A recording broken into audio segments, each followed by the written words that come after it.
just merely distribution of clothes. You use clothes. People that they want to do so, you do it for them. You want to do small football matches up to the level of giving them, let's say, the winners 100,000, 200,000. You create a league for them to play, and you call them obedient league. People will come out in Kasina, they will play the league. Me, what I've been doing throughout the 4 states, the 6 states we have done now, we have done 6 states. We have done Nasarawa, Niger. I hate to do this, Brian, but please, Mr. Val is going to be with us any moment from now, and It's honestly, okay. yeah. So I just want to rush probably two, three speakers before he comes, but we were going to have a reaction probably an hour after the space with Mr. Val. We'll still be here just to talk about this. I promise to extend the time tonight. I know I'm not meant to extend the time, but I have to. He's already here, so I want people that have been up here to just talk a little bit or probably 2 minutes each. Then we'll bring in Mr. Val to the conversation. But thank you very much, Mr. Ibrahim. I beg. When we're in Nigeria, I don't know who's going to go next, but Mr. Val is here with us. The reason why we are here is here. The reason the person that owns the remaining hour, at least for the next 1 or 2 hours, will be up here with us. I'm not bringing up accurate timekeepers. You see something. We see people that we follow in this movement are people that at least keep to time. Gentlemen that understand common gestures. Mr. Val, I don't know if you can hear me. If you can hear me, I don't know if is he up? No, from my end, it's still connecting. Okay, I think he's near Asorok. He's near Asorok, so his network will be shaking. So, but well, please move out from near that area. If you're near him, please tell him to move to somewhere else. Maybe he can go towards Ibrahim. I don't know where our principal is right now. So, but wherever he is, I think you can tell him to shift his phone towards that area. But guys, please, okay, he's back.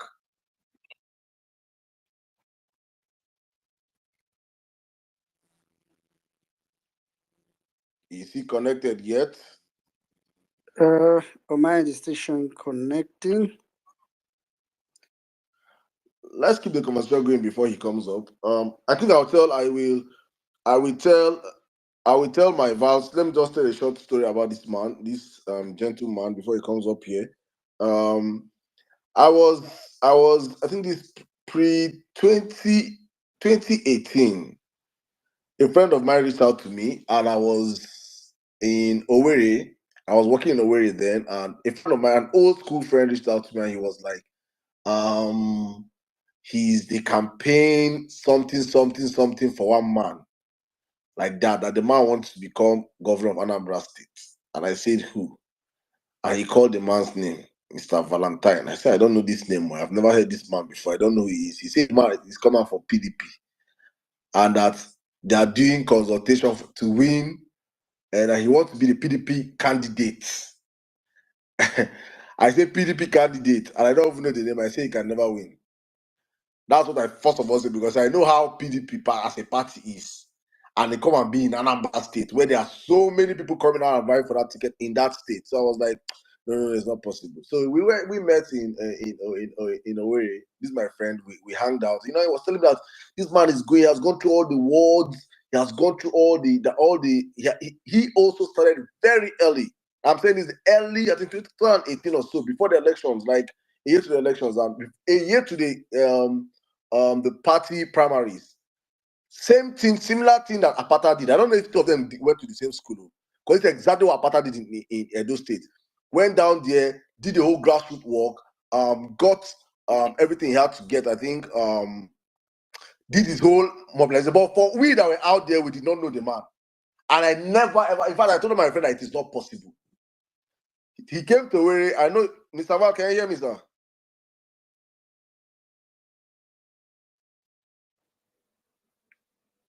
Yeah, I sent him an invite. Okay, I think he's here now.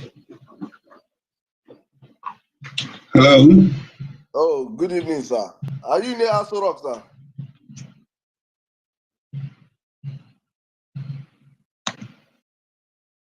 Good evening, sir.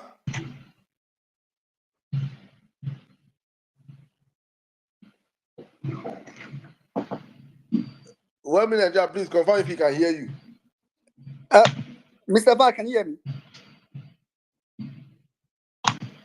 Hello, Mr. Val. He's I the don't think answer. he can hear me. Let's use my phone. Yeah, you got the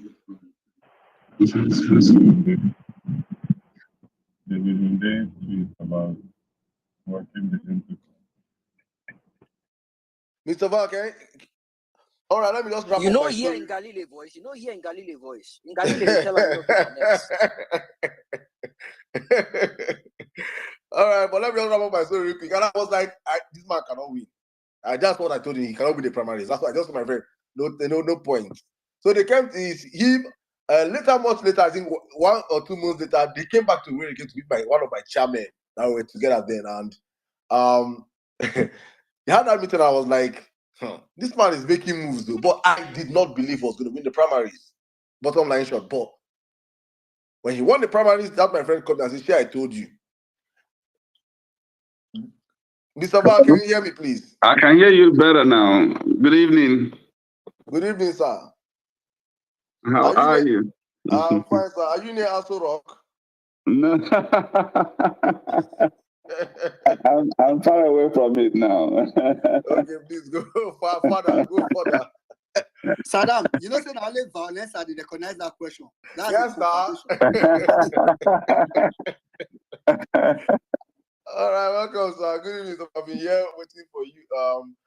We have a whole lot of people in the building. I think we have over 1,000 people right now listening, and over 500 anonymously listening, and so much more on our radio station, our Violence Space YouTube channel, and also on Facebook. But welcome to the show. It's been a while. We've not had you here on the platform. You politicians, after politicians, people will run. People will run. And you now run away from us here. This used to be your house, so but you ran away. But in the spirit of forgiveness. Before you forgive, I didn't run. I've been cooking some stuff for you, for your interest. All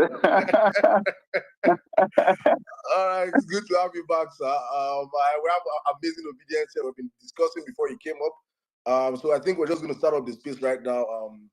I think, guys, without further ado, if you're not joining us, it's the Violence Space, and with us on the platform today, we have His Excellency Mr. Valentine Ozigbo himself. I will give him I think, for those that know Violence, that probably you're new here, probably you came here because you saw his DP, or you've heard about him, you want to hear the gentleman speak. I think I'm going to give him the next 5 minutes to introduce himself. Tell everybody here again, reintroduce himself to us Violence and introduce himself to the newcomers. Mr. Valentine, you have the space in 5 minutes, sir. Welcome, sir. I don't know the last time Peter B came here. Did you ask him to introduce himself? Yeah, so he introduced himself. Just tell everybody what Peter B is for Nigeria. That's what I am for Anambra State. That's all I need to say. Hello. We can hear you, sir. Go on. Okay. All right. Let me first thank you, the Emir himself, and all the co-hosts and speakers. I've seen some of you. You are my people. I belong here. So, but for anybody who may be listening to me for the first time, my name is Valentine Ozigbo. I am from Amesi in Aguata local government of Anambra State, and born in Omoamako, which is in Orumba, and then started my primary school in community school Akpo, which also is in Orumba, before I came home to Amesi to complete my primary school and then secondary school in Amesi as well. We had to move like that because my father retired as a headmaster, as a catechist. So we grew up learning a few things from the masters of discipline. And those learnings have taken me to where I am today. and that I'm very, very grateful to God for. And I grew up just wanted to do my father proud. Learned about hard work, pursuit of excellence, and eventually what it means to be driven by a culture of continuous improvement, always looking to outdo myself and finding every environment that is competitive exciting. So this is why I always sought to be the best. Secondary school, I was able to achieve that at the University of Nigeria, Enugu campus, where I studied accounting. I also was able to achieve that by the grace of God. I was the best student in the department and also in the faculty. Was there again for my MBA in banking and finance. And then eventually gained the Chevening Scholarship and was in Lancaster University for my second master's. And I had distinction in MSc Finance. And also enrolled in what I call Global CEO Program, which is being done by 3 universities. Lagos Business School in Lagos, SBS in Nairobi and South Africa, and ESA in New York and Barcelona.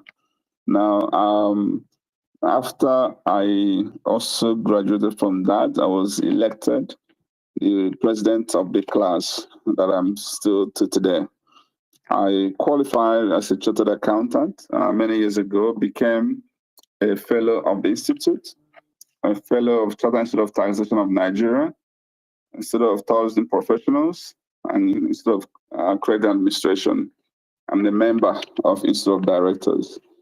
I served in banking for a total of 17 years, from Now Merchant Bank to Diamond Bank to Continental Trust Bank to FSB to UBA to Bank PHB. I was always being sought after in banking. Within 6 months in Diamond Bank, I was the best staff in Nigeria. And in my 5th year, I had joined Continental Trust Bank as a pioneer branch manager in Warri, and then eventually moved to FSB and became a regional manager. And joined Standard Trust, merged with UBA, and left there as an assistant general manager, and eventually rose to the level of general manager. I was also headhunted to serve as the CEO of Transcorp Hotels PLC, which I did for 7 years, and transformed the hotel, won a lot of laurels, became perhaps the most decorated hospitality industry practitioner in the continent, having won CEO of the Year in the world twice, in Greece and in Spain. Eventually was elevated to become the group CEO and president of Transcorp Group, which covered the hotel business, power, oil and gas. But, all these things really are not as important to me as living a life of impact. So I registered my foundation, became a great promoter of... Sorry, sir.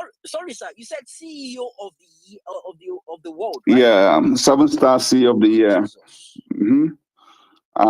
This was in 2017 and in 2018 in Spain and in Greece. And eventually, I started my foundation many years back, where I go back to my village to give back to the society. I did a lot of things from vision setting to coaching to talent hunt to business plan competition stuff to particularly promote youths and women. And they nicknamed me King of the Youth. I used to organize one of the biggest carnivals around there where up to 10,000 people would gather. And I was just doing this because I wanted to touch lives.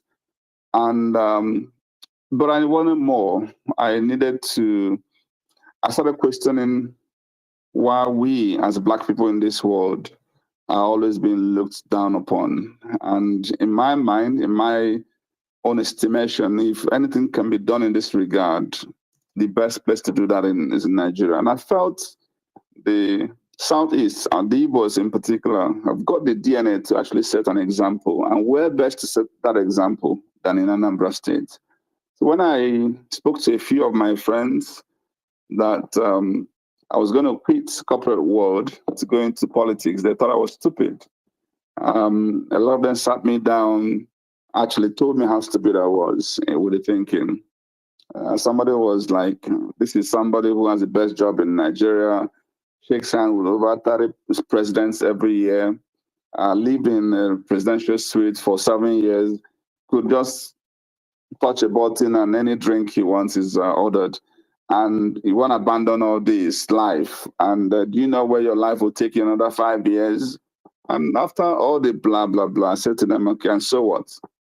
So if I make all this money, buy my private jet and build the houses and mansions, so what happened? Then I go back home and you hear that my people have been kidnapped and I'm on bad road and all of this. The same story about how, poor in mind we are will continue. If I even decide that I'm done with this Nigeria, let me leave and go to your country. This time I was actually addressing the president of Hilton, who was having coffee with me in Dubai. And if I come to your country, you'll still treat me as guilty until proven innocent. You'll be suspecting who I am because of the color of my skin. That if this is the life and this is how it's going to end, and I die eventually, I would have died in vain. So I have to be able to go to God and say to him, I tried my best. So I'm in politics to be able to answer that question. What have you done? What did you try to do to change the narrative? And I found a mentor in P2B. I was never, like most other people. I was not his staff. Didn't work as a commissioner. No, we're just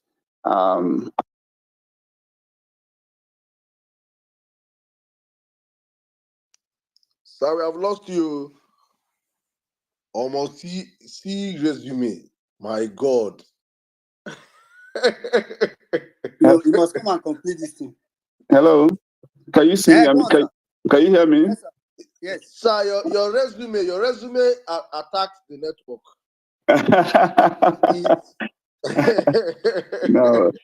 So please, if you could just wrap it up in like 2 minutes, so we go into it. Yeah, no, I'm actually done. The last thing I just wanted to add here is I found a worthy companion and mentor in P2B in the fact that he is a non-transactional politician who is purpose-driven. And that's why we started getting along, and I became like the John the Baptist in 2021. And that was when I was saying to Anambra people, just imagine what Nigeria will become if you have this type of man as your president, and you now have me in Anambra as your governor. That was one thing that got their heads swelling.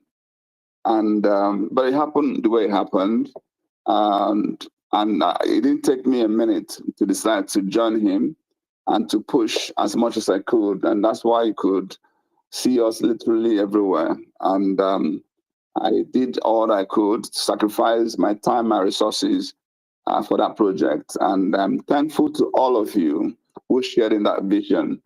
And so Anambra 2025 is a continuation of that project. It's about getting Anambra right and setting the tone for 2027.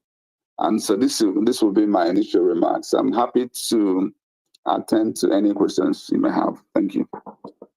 All right, thank you very much. I think for everybody on the platform, I think I would say your resume has blown our minds away. But meanwhile, we have a fact checker on the platform. You already know the violence piece now.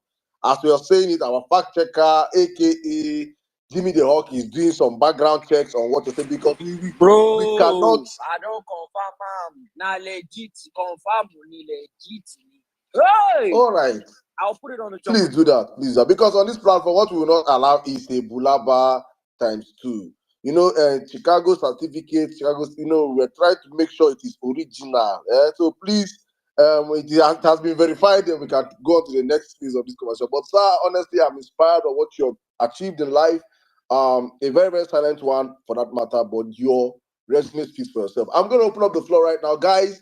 Please, if you have questions for Mr. Val and you cannot get the mic so quick, please use the hashtag #AskValOzigbo and post your question in the comment section. Will be asked. I don't know NC's well-meaning, and if you guys have any questions, you guys can please come in right now before I open up the floor.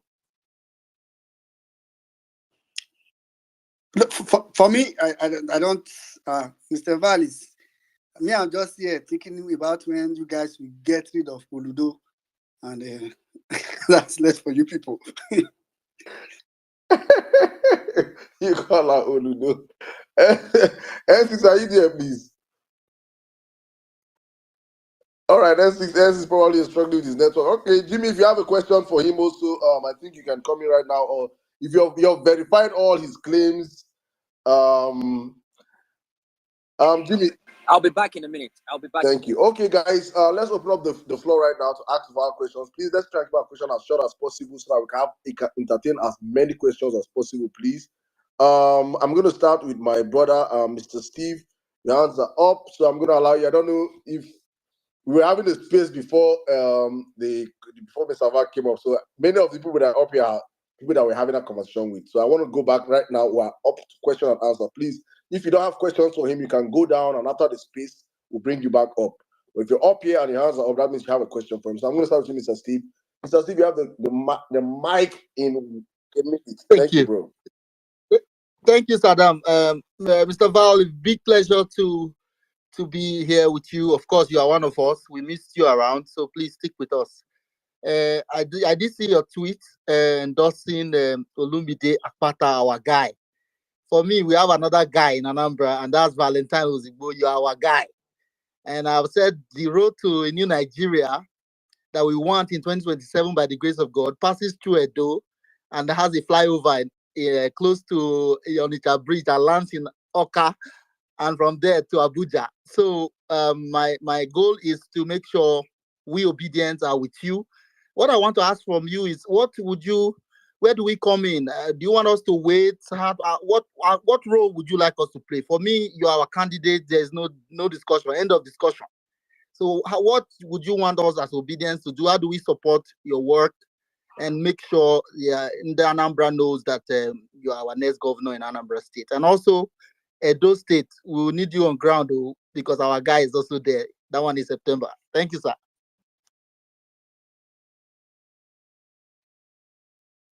Zach, are you there?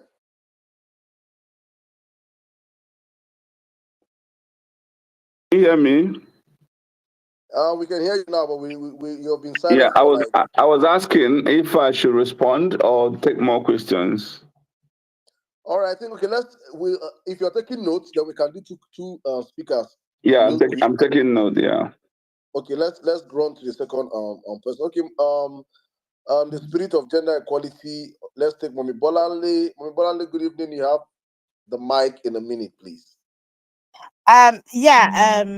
Mr. Valentine, great to have you on Violet Space again. Mine is like pretty straightforward. For a while, you went really quiet on the timeline. People thought that perhaps you had stopped supporting Peter Obi, who thankfully you've talked about today as your mentor. Is there a particular reason why you seemingly took a step back? Because it worried those of us who wanted to continue going hot on the timeline. That's my question. All right, thank you so much. So let me go back to the first question on the obedience. Quite frankly, what I just owe the obedience first is depth of gratitude. They've always been there. They are the real force of opposition in Nigeria today. And they're the game changer. It's just that unfortunately sometimes we do go with discordant tones and then we miss the mark. And that's what's happened in a couple of places. And I hope we get it right in Edo and Anambra. But something tells me that we're already on the right track in Anambra, because I recall last year when the obedience in Anambra came together for an inaugural meeting since after the election. They didn't waste time to endorse me.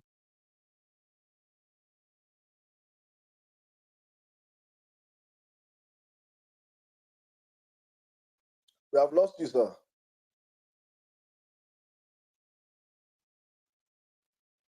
Are you still there? Can you hear me? We can hear you now, but we lost Okay, you for I like think 30 what I seconds. don't know what's going on. Maybe when my phone goes blank, then you lose me. So I'm just going to be touching it from time to time. So the point I was making was basically saying thank you to the obedience. They have never wavered in adopting me in uh, wherever they've always gathered to talk about Anambra State. And that has already happened among the obedience in Anambra State. And it's reassuring also seeing that it's not just about those in Anambra alone that are buying into this project. So when you ask me, what do I want from obedience? It's continued support. Now that what I thought was appropriate was to leave Soludo alone for the first 2 years. With all the mistakes he was making, rigmarole, I thought that if I started hitting very early, people would think it was just politics. And I wanted a number of people to have a good feel of him. And I believe now they do, especially when he mounts the podium to talk about in exaggerating what he has even achieved. And we needed to make sure we hold him accountable and let him know it's not about rhetorics, it's not about effort, it's about results and outcomes. And this is why I waited till now to engage. And of course, you know that having started, a lot of paid pipers will now want to kick back, push back, and this is when we actually need obedience to do the needful. So please pay attention to what is happening in Anambra, because Anambra Project is not for Anambra people alone. And I'm sure you understand that. Anambra Project is an important project for our collective vision and desire for this country. And so do not think you're doing this to help Valentine. You're doing this to help yourselves. And then, of course, I am mindful of the fact that I'm leading the fight, and therefore I am exceptionally grateful for that. And then for what you said about Olumide, I already offered to him when we held a meeting in Abia State, when Alex Oti hosted the entire members of the National Working Committee and all the aspirants from Edo. I was there and I spoke. I actually went there to represent Peter Obi. And so, Bolanle, I haven't been far from Peter Obi. It's just that he's busy doing his own stuff nationally. I'm busy doing my own stuff in Anambra State. That's what it should be. When I was following him during his campaign, there was no Anambra in the offing. Now, my project is taking my own priority because somebody has to be on ground to play the ground game. If I keep following him around, it wouldn't help me in Anambra State as much as going down, meeting people, and becoming their choice. So this is why I need to be there to consult. And I'm sure you also saw both of us in Cote d'Ivoire when we went to watch. So if I was far away, I wouldn't be the only person who would travel to a foreign country to go pour our egos on. So you have no reason to fear. We're in it together. We will, like people will say, we die here. We're not giving up at all. So that's what I will say to you. Thank you. You are truly a Valenza. Welcome, sir. Thank you. All right. Let's keep it going. Let's keep it going. Please, Anambarians, please come up here and ask questions. It's important. And it's not just Anambarians, so please. Obedience worldwide, because it's an obedient project also. All right, let's go real quick. Let me bring in my brother Abdul Rahman. Please, obedience, if you're on this platform and you're not following Abdul Rahman, you're not trying. These are the voices that we need to start amplifying. These are the new influencers that we are going to take food from the mouth of all those children of the roasted corn. Please follow Abdurrahman, my brother. Abdurrahman, how are you doing? Good evening. Please, you have the space in a minute. All right, thank you very much, MS Salim, and everyone. Good evening to you all. Saval, it's a privilege, should I say, speaking with you. I'm very, very happy hearing your CV blew me away. I mean, you people like you who has done a lot in the corporate world should come into the governance and try. I mean, if I had a company, I would, if I can afford to hire you to come and make those differences, I would possibly do so. But thank you. So, as an agropreneur, if I a small scale farmer, I just want to ask you questions with regards to possibly your plans in Anambra State that has to do with agriculture in that state. I know maybe it may be a long story, but just give me a glimpse across the the distribution chain. Should I say, okay, across the agri chain, what possibly may you be focused on? Maybe the crop production, the distribution, the processing part. I have someone who once messaged me on this platform and say, "Hey Abdul, let's get on, let's do something. I want to process grapes, but I want to situate my factory in Anambra." So I just wanted to know maybe if you had some plans. Uh, regards agric in your state. I've never been to Anambra, but I know the prospects are there, the opportunities are there. So thank you very much, sir. All right, thank you. Another question. All right. Thank you very much, Abdurrahman. Let's go to Real Jack. Real Jack, you're here for the longest, too. I'll take you, Real Jack. Please, in a minute, please, your question.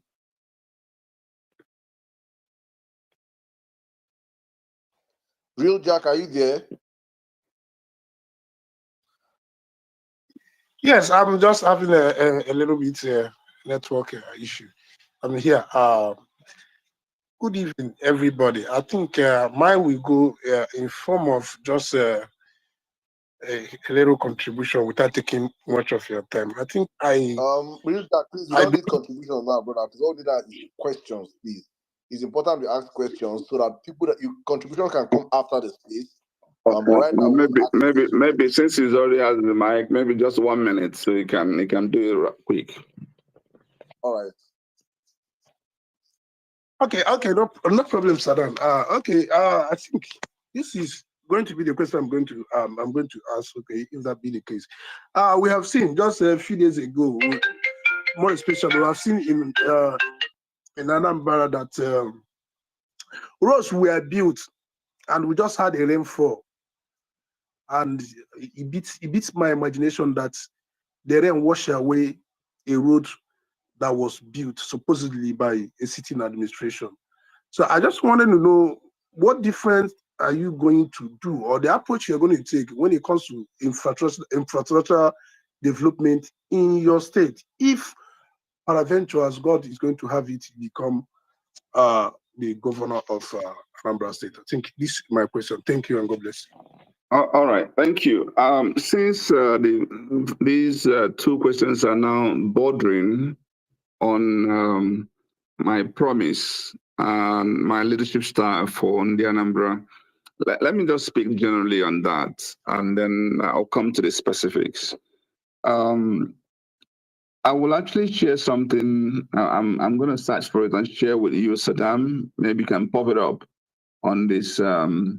This is what I used in 2021, because this is not the first time I'm doing this. I had spent time with people, intellectuals, and then also visited the 21 local governments, in some cases up to 7 times. And it wasn't just those type of visits where you go and they clap for you, you give them drink, and no, I sit down to actually listen to them, asking simple questions. What would you expect from your government if I get in there? What would I do to impress you? And that's when you begin to understand the dynamics that, what may appeal to the elderly ones may be different from the younger ones. from the male to the female, from the geographical differences. If you're talking about Oman Balagzis, it may be different from Oda Goata, for instance. And this was how we then sat down to craft the blueprint on what we're going to deliver. And we timed it, we phased it, the first month, first 1 year, and what are the expected outcomes. And we devised 3 approaches to governance that if we embark upon, there's no way that magic wouldn't happen. First approach was what I call sector approach. Basically, which sectors are important to us? And again, listening to the Anambra, they will tell you, number 1 is security, number 2 is roads. Then you go into the HDIs, the education, health, and economy, and then agriculture. And then you can go into the rest, technology, sports, and co. So we prioritize things accordingly and to make sure we go into each of those areas and get them impressed. So apart from sector approach, we also identified cluster approach. And sometimes, just like one of the mistakes Soludo is making is he will buy 1 million seedlings and distribute across Anambra State, and he wouldn't see the impact because basically he promotes subsistence farming. I would rather do a cluster approach so I can concentrate and have what I call economy of scale. And those clusters, for instance, Onitsha. How do we make Onitsha a true commercial hub? Just like what Alex Otis is doing in Aba. If you had used that money and spread it in the whole of Abia State, nobody will be talking about Alex Otis today. But you identify places of impact where if you get it right, you're touching lives of millions of people, Nigerians, Igbos, and whatever, whoever that comes across. So Onitsha is that important. In fact, more important because that's the largest market in West Africa.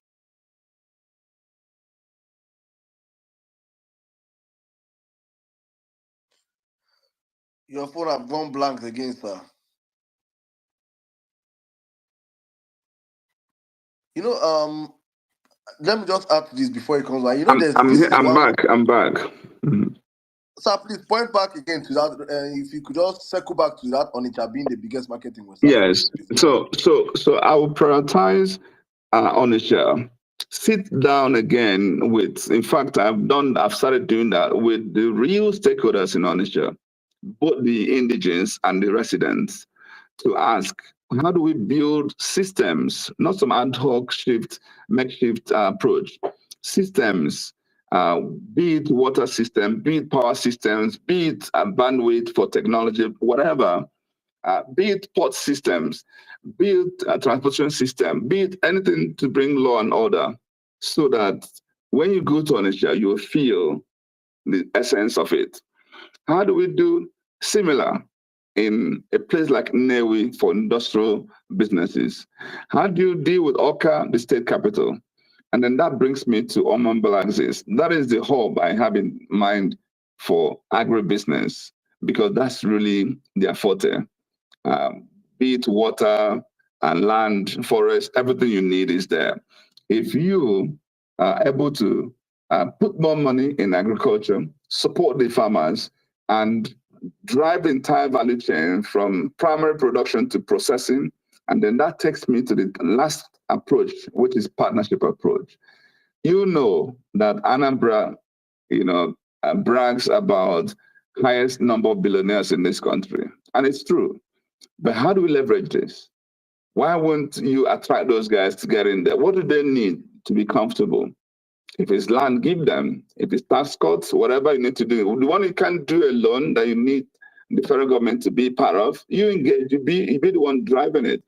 If you do this, and that area, in fact, that whole corridor of Newe Onitsha, Oman Balagzis, can be the belt to drive production, industrialization, and agri-processing.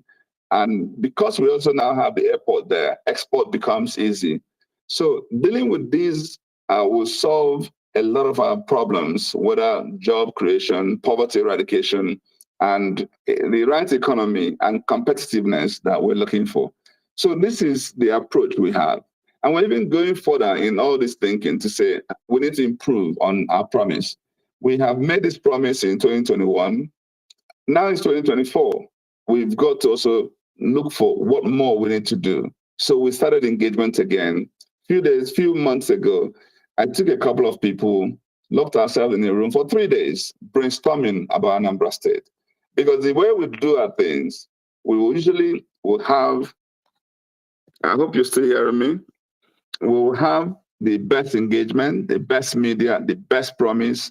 And so that when we win, you also know we're going to have achieved the best governance. So that's what I would say when it comes to agribusiness.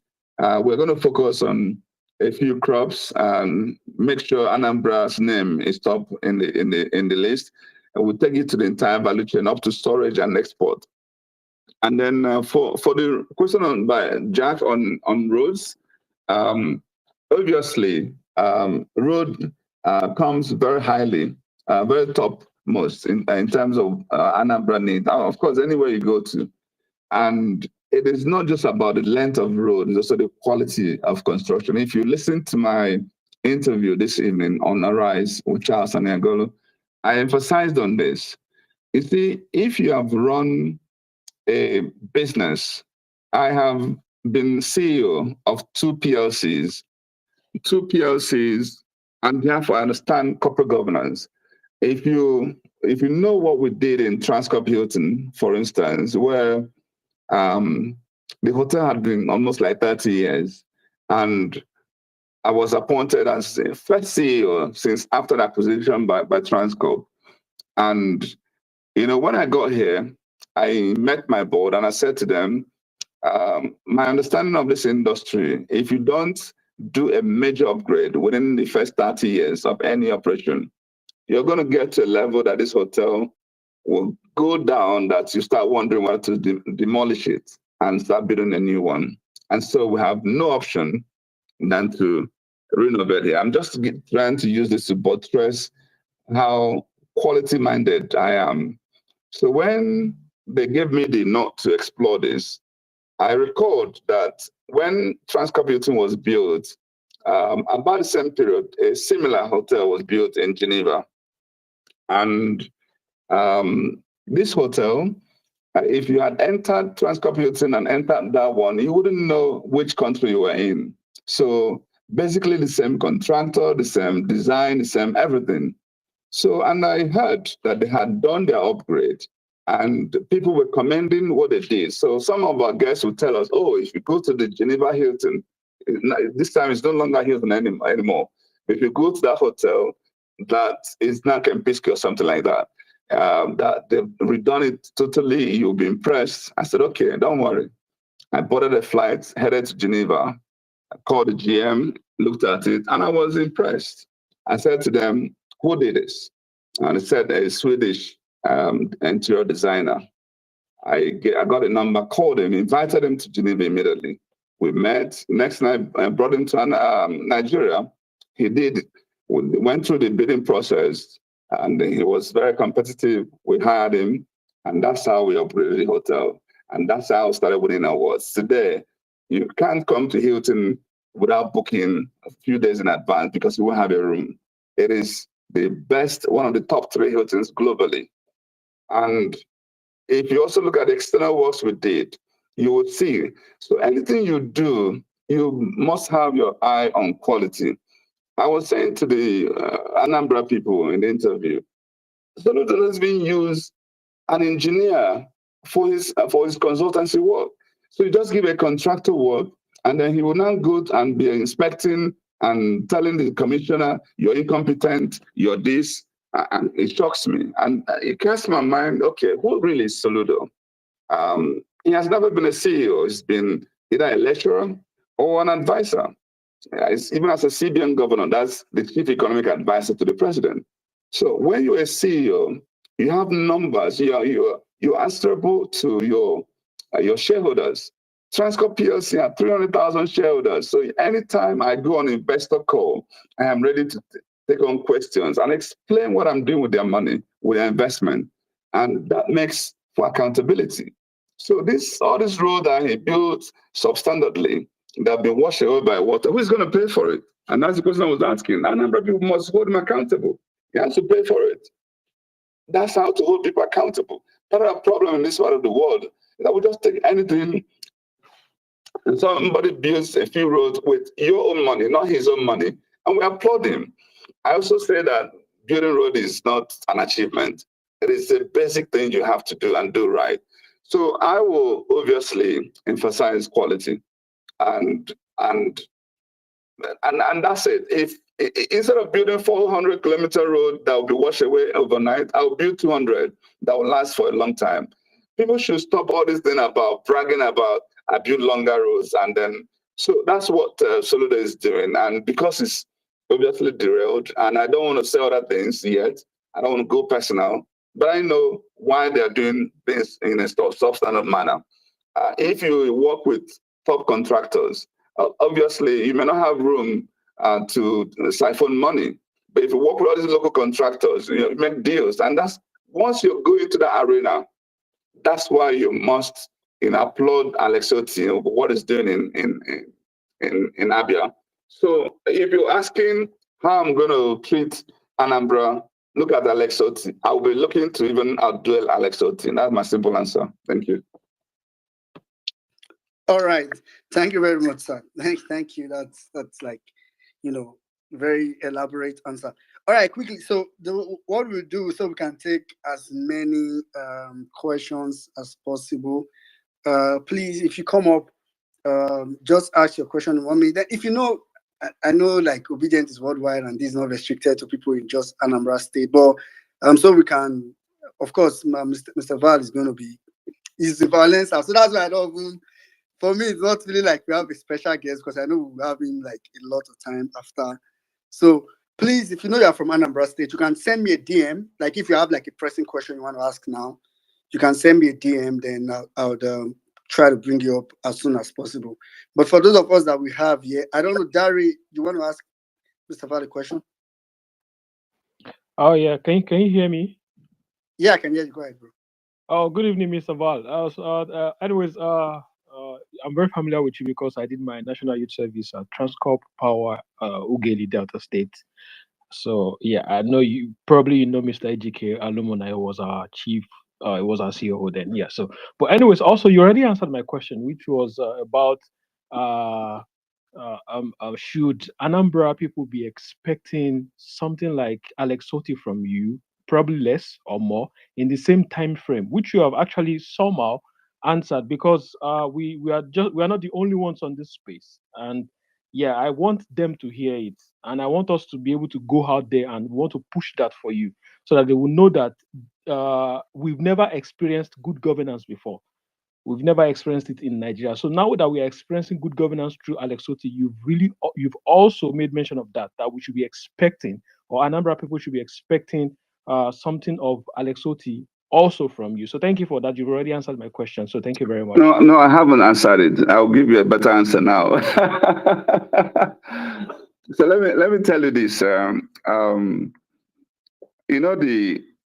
The amazing thing is that on the one hand, I have a P2B who has done exceptionally well in the same state that I'm seeking to govern, as somebody that I'll take counsel from. And then on the other side, I have Alex Oti, who is my friend, my brother, and we're already discussing, and I already know his trade secrets, how he's achieving what he's achieving. And then I combine that with my competitive mindset where I would want to even outperform these two men. Just then wonder what Anambra is in for. Does that answer your question now? Yes. Okay, thank you. Thank you very much. All right. Thank you very much, Dari. Thank you very much, Mr. Val. All right, quickly, I'll just take Mr. Ikin. Mr. Ikin has been here for even from the initial topic. So, Mr. Ikin, I'm sure you want to ask a question, so go ahead. Yeah, well-meaning Nigeria. I hail Saddam, Sizzle, Valentine. I hail. I'm from your state, Anambra State. I'm actually from Nnewi, Otolo Nnewi. Um, listen, I wanted to make a submission earlier, but let me give you a quick question, right? I know that Anambra has a very strong ABGA presence, right? Some of it is due to the legacy that PO left there. And I don't think today the Anambarians, right? I think the majority of them voted for PO. So it's not even a question of whether or not if PO throws his weight behind you, you wouldn't have the votes. But we saw what happened in 2023 elections. So ABGA being on ground speaks of established structure on ground. So it might not be a matter of who won the hearts of the people, but how were the votes counted at the end of the day. So whereas you may not be able to reveal some of your strategies now, my question or hope is that you have a strategy to counter that in terms of establishing the structures to get your votes counted at the end of the day. Other than that, I listened to your submission, and beyond that, you're someone I've followed in the past. I think you're very articulate, and beyond articulation, I don't think it's just somebody who talks the talk. I mean, you've walked the walk in terms of your achievements in the corporate world, and I think you do excellently for Anambarians, and I hope you do end up taking up that mantle. I wish you all the best. Saddam, after the Val exits, I may come back and make my submission. Thank you very much. Thank you so very much. You raised a lot of important points, and you also seem to also have a good understanding of what I should be doing, and also ended up also saying that I shouldn't also reveal all the secrets here. So let me let you know that we are in this race because it's a noble purpose to pursue. We are in this because that's the right thing to do. The why, WHY, is very compelling. We're in it because this is actually about the soul of Nigeria and the soul of Anambra. If they understand all the why, we will sweep this election. And then that goes in, takes us to the issue of how do you protect the mandate? We actually now have structure on ground, perhaps stronger than what ABGA have had in the past. When you consider the fact that almost all the urban areas, Labour is in control, from House of Assembly to House of Reps and Senate, we have what it takes to deliver. I won't say a lot more than that. I believe that by the time we go out there and we do the needful, we will be able to protect the mandate, no matter the pressure that will come from any quarters. So it's beyond.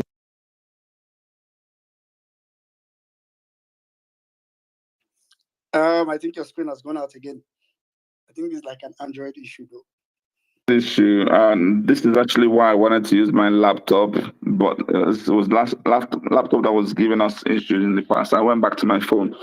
Okay, so in summary, we have seen a clear pathway to victory, and I don't want to go beyond that. So you're right. We have seen the legacies of ABGA in the past. The truth is that all of that has been weakened considerably.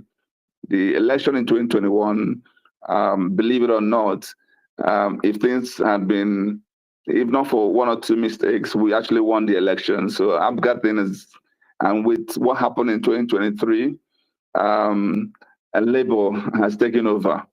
So for Soludo, if you know what he battled for his life to even get some seats in the House of Assembly because he knows the threat from Labour.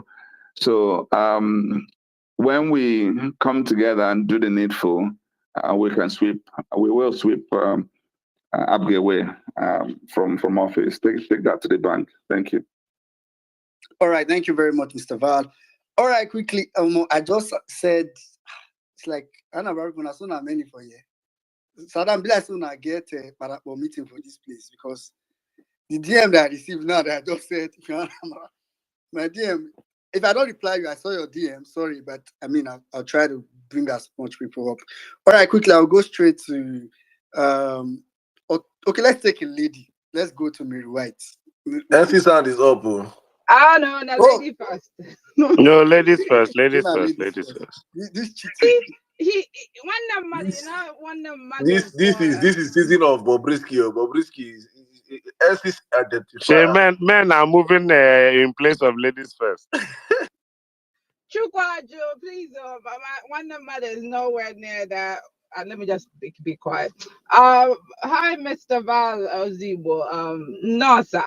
So, my thing is, I'm not from Anambra, but I know people I know that Ihiala is in Anambra. And I know that there's actually a lot of insecurity when it comes to, and Ihiala is one of, I guess, I don't know if it's a local government that is so close to Imo State. And the part of Imo State that it's close to, it's so besieged by insecurity, especially with all this Umuama, or I think that is coming up. I know of people, I do know of very close friends that haven't even been to villages to their villages in Ihiala for a long time. So my question is, what plans do you have when it comes to dealing with insecurity, not just in Ihiala alone, but Anambra as a whole? That's my question. Thank you, sir. Okay, thank you so much. So now to revert back to two questions. Okay, go ahead. 1 minute, let's take two questions each. All right, quickly. So maybe we should just take Otumba DK's question. Then after he answers that, the NCs can go ahead. All right, thank you. Greetings, Mr. Val. I'm from Anambra State. A proud son of Anedo. And we've actually met at Golden Tulip, Agolo, at Chike's investiture. So for those who are asking about Mr. Val Ozigbo, he's in the grassroots. We see him. You understand? He's in the grassroots, so he's well grounded. So my question quickly, it's about rail system. I'm very particular about this because I'm one of the few people who's opportune to live in 4 different states in the Southeast. So it's harder for me to sometimes shuttle it with the type of Soludo quality of road.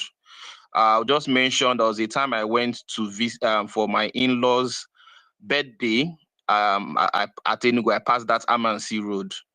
On my way back, water don't carry our road. So that's the type of roads that we'll be getting for Anambra. And this was in the earlier stage of Soludo's administration. So I've been wondering if there was a rail system, then probably the Southeast is kind of interconnected then. Someone who doesn't need to start having houses everywhere, just to, meet up and with work burden. So I'm just asking, do you have any plans for a rail system? And the second question, which is a very soft question, is do you have any plans for youths in Anambra State to participate in party sort of politics, making the Labour Party in Anambra State a bit more transparent than it is? Apart from that, wishing you the best in your move to be the governor. And I'm telling you, you have a better chance now than before. And this is me speaking from the grassroots because I was in my hometown 2 days ago. And I think people have actually gotten that message that they were not getting in that previous time. So thank you very much. These are just my questions. Thank you very much. All right, thank you so much. Thank you. And Yes, the momentum in the grassroots is actually very encouraging. And if you put up any poll today, you will find an overwhelming majority of people. The minimum I've seen as my score has been upward of 70%. And there was even one of us here who put out the poll that I was at 93%, and the current governor was at 3.5%. Yeah, it may not give you the fullest representation, but even when you consider considerable margin of error, it tells you that a number of people are basically saying we made a mistake in 2021, and 2025 is the time to correct that mistake. On the youth, I would say that I have, when I was introducing myself, I mentioned that I was nicknamed King of the Youth. There are several things I do for the youth from the governance perspective. And in fact, just today, I launched a global competition, a continental competition, which is freestyle football. It's something I've done, and I am the only African on the board of World Freestyle Football Association. And if you go on my Twitter handle, you see the post on that where we're leveraging this sport. We actually call it sport and art together, to help to encourage the younger generation, both men and women. And we are planning 2 events in Lagos in July, and then in Algeria in October. Both are continental events. Now, with this event, for instance, I've had one of the Anambra guys has been the Nigerian champion. I flew him abroad, represented the country. So we use this Empower to expose, basically get people from the grass to grace kind of story. And with this, I'm just using this to signpost the fact that I am big when it comes to youth. Now, about their participation in politics, there's a lot of work to be done there. And usually we're careful. There's something you would do.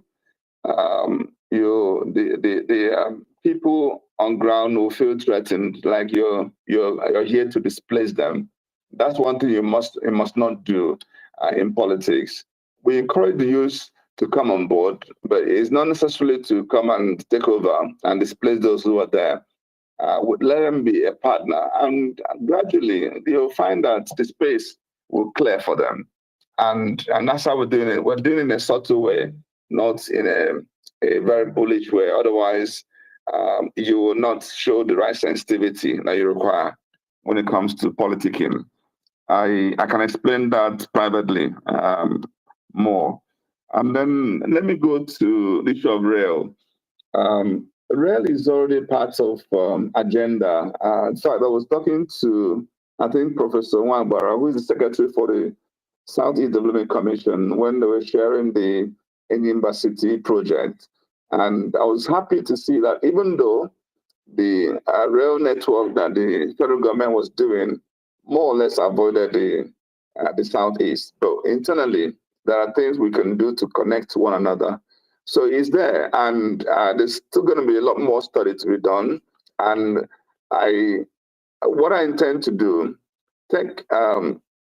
my priority will go into getting other infrastructure like power and roads, and then focus on education. And then I will start this project, which may not end in my tenure, but you'll see that. And if for any reason Soludo starts it, I will pursue it further because I know the importance of it.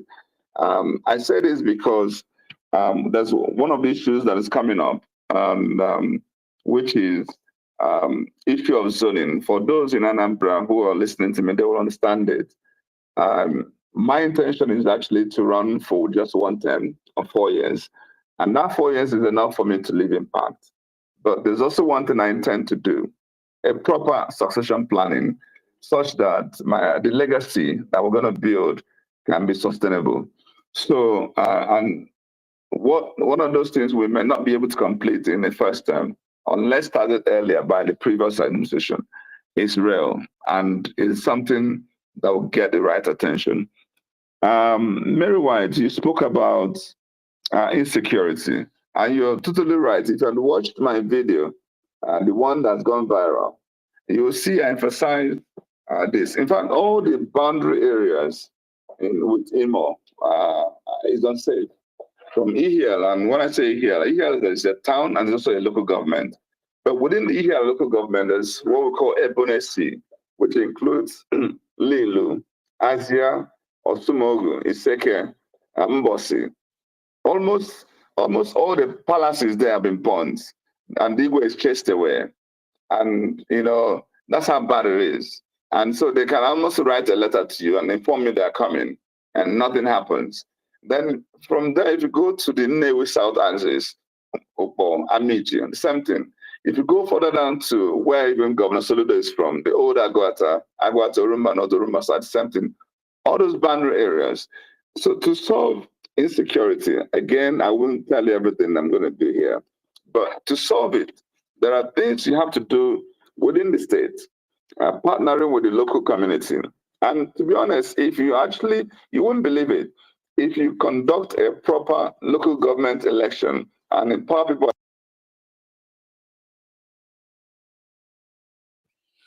Your screen has gone out, sir.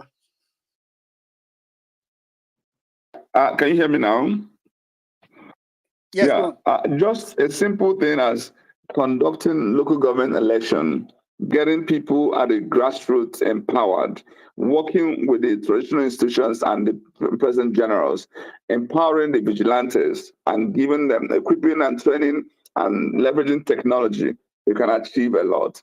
If you then come to working with the state security agencies, the federal, that also will take you further. But there are also some aspects that you need to then do in collaboration with your fellow governors within the region, like in the Southeast.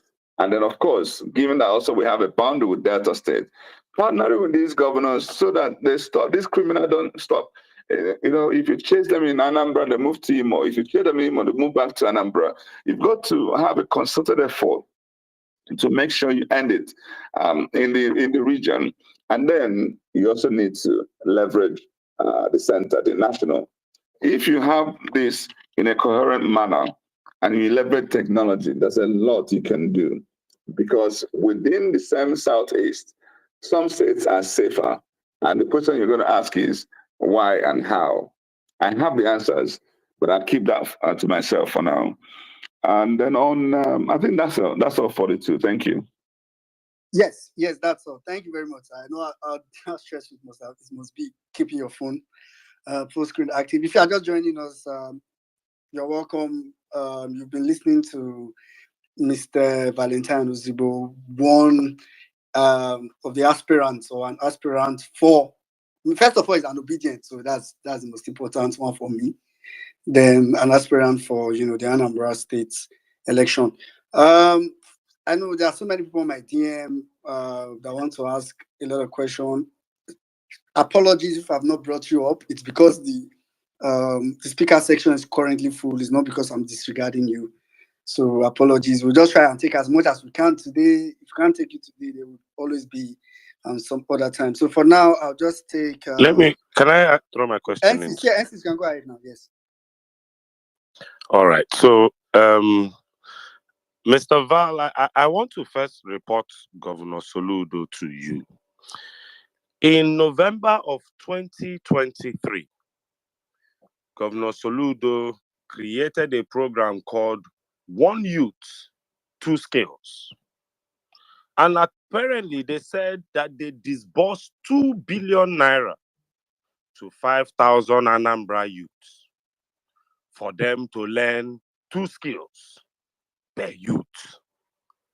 I'm a numbers man. 2 billion naira divided by 5,000 is 400,000 naira. I have asked quietly, if you do a giveaway here on Twitter and share 2 billion to 5,000 Nigerian youths at an average of 400,000 naira per youth, I promise you, you will not be looking for evidence of those youths till today. The boy that Tunde not that won Camry at Tunde Not's birthday, we are not looking for him. He's on social media. So I'm just saying this because there are so many ways the Soludo administration is showing a lot of ineptitude, cluelessness, and downright wasting of taxpayers' money. And we just focus a lot on the roads. Google this thing I'm telling you, November 2023, one youth, two skills. And we cannot find one youth that was given at least 400,000. So let's just, why I'm saying this is because there's a lot of work to do. There is a lot of work to do. I corroborate your statement where I tell you I have always believed that one term of 4 years is more than enough for any Nigerian leader to leave a lasting impact. Nelson Mandela did not need 2 terms. And at the rate Alex Otti is going in 4 years, I really don't think there's any much more work to be done in Abia. The rest, any other governor will coast from there. So why am I saying all of this? I want you to make us a promise that you will work. There is a PTSD or a trauma we are facing on 2 fronts. The people who use LP to run on reps and senators are not necessarily making us proud. They seem like a bunch of lucky people.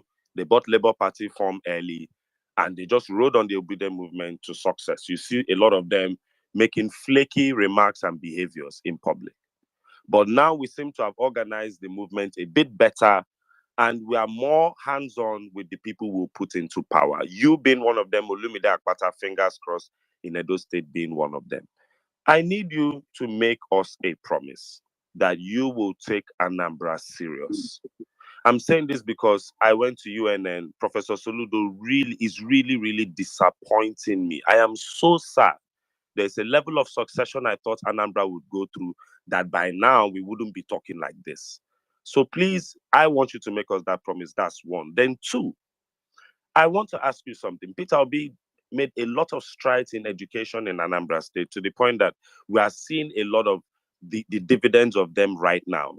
What plans do you have to take education in Anambra State, the Nnamdi Azikiwe University, and the rest of them to higher heights? Is there, a possibility that even in the top 100 universities in the world, they will say Anambra State University will be there? What plans do you have for education in Anambra State? And I need a promise from you to take Anambra serious. Soludo has really disappointed us. Thank you very much. Yeah, thank you so much. Because of how loaded your question is, I won't wait for a second one to answer right away.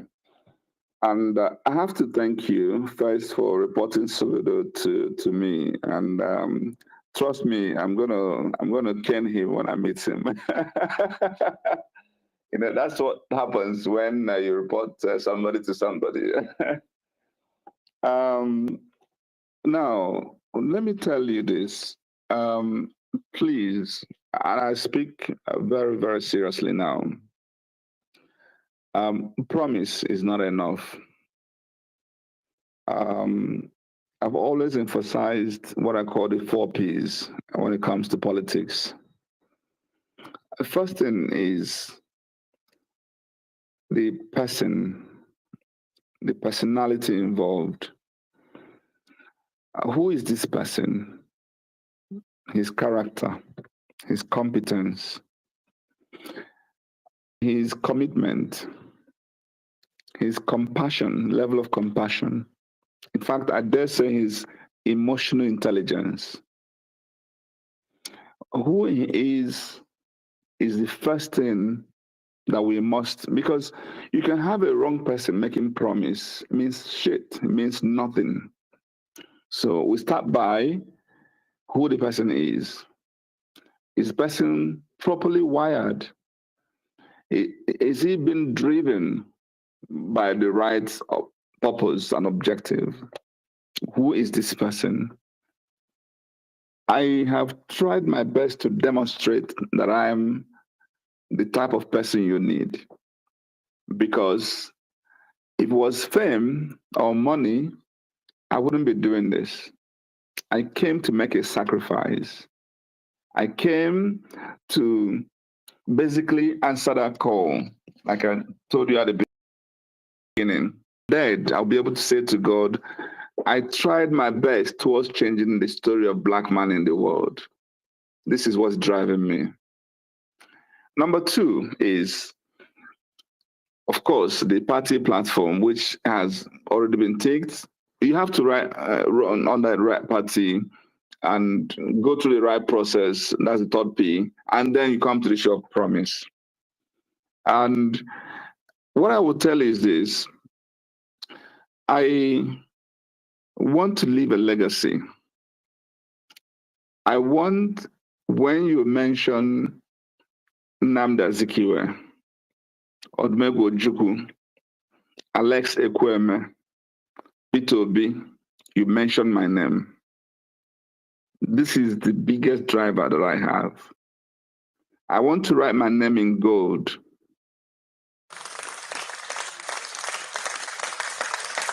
This is why I'm in this race. And that's why when people thought maybe, oh, as the candidate of PDP, you're a leader in PDP and stay with Atiku Abubakar, I said, no. No. In Igbo, they say, Afunye Kubi, Eloba.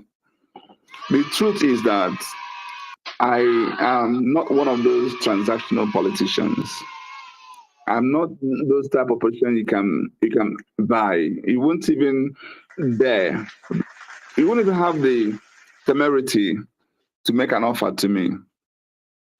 And it's not about today. If you go back in time from my banking days, you will understand really who Val Ozigbo is. Part of the reason you would go to Anambra today and you're asking for a possible replacement to Soludo, and you speak to 100 people, 80 will mention my name, because I have been diligent in building my brand and my little goodwill. Of course, I will not take away the grace of God. And I also try to make the right association. So I wouldn't have the type of mentors that I am mentioning here. I wouldn't be the type of person that I've grown up to become. And I wouldn't be driven by this type of purpose. And then I'll go and mess things up. Trust me, Anambra people will be proud by the time I become their governor. Thank you. All right, thank you very much, Mr. Val. Thank you. That question was even me, not be me that asked the question. The way NC say promise, and that's actually very, very, because I mean I'm tired of people just coming to sound political and just say, oh, I know this, I know that. It's very important that we start to weigh people's character. Thank you very much. Before we actually leave, so on education, he had a rider on education, which I haven't touched. So again, on education, I've always emphasized 3 core objectives that I intend to achieve. 1 is quality, 2 is affordability, and 3 is relevance. On quality is across board. The quality of the infrastructure, quality of teaching, and making sure that we will drive quality through performance management. One of the things I like to set up is where in any school under my watch, we will be celebrating the best teachers, and the students will vote for who their best teacher is, and they'll be rewarded. And the worst teachers too will be punished. I would drive performance from the educational system to drive quality.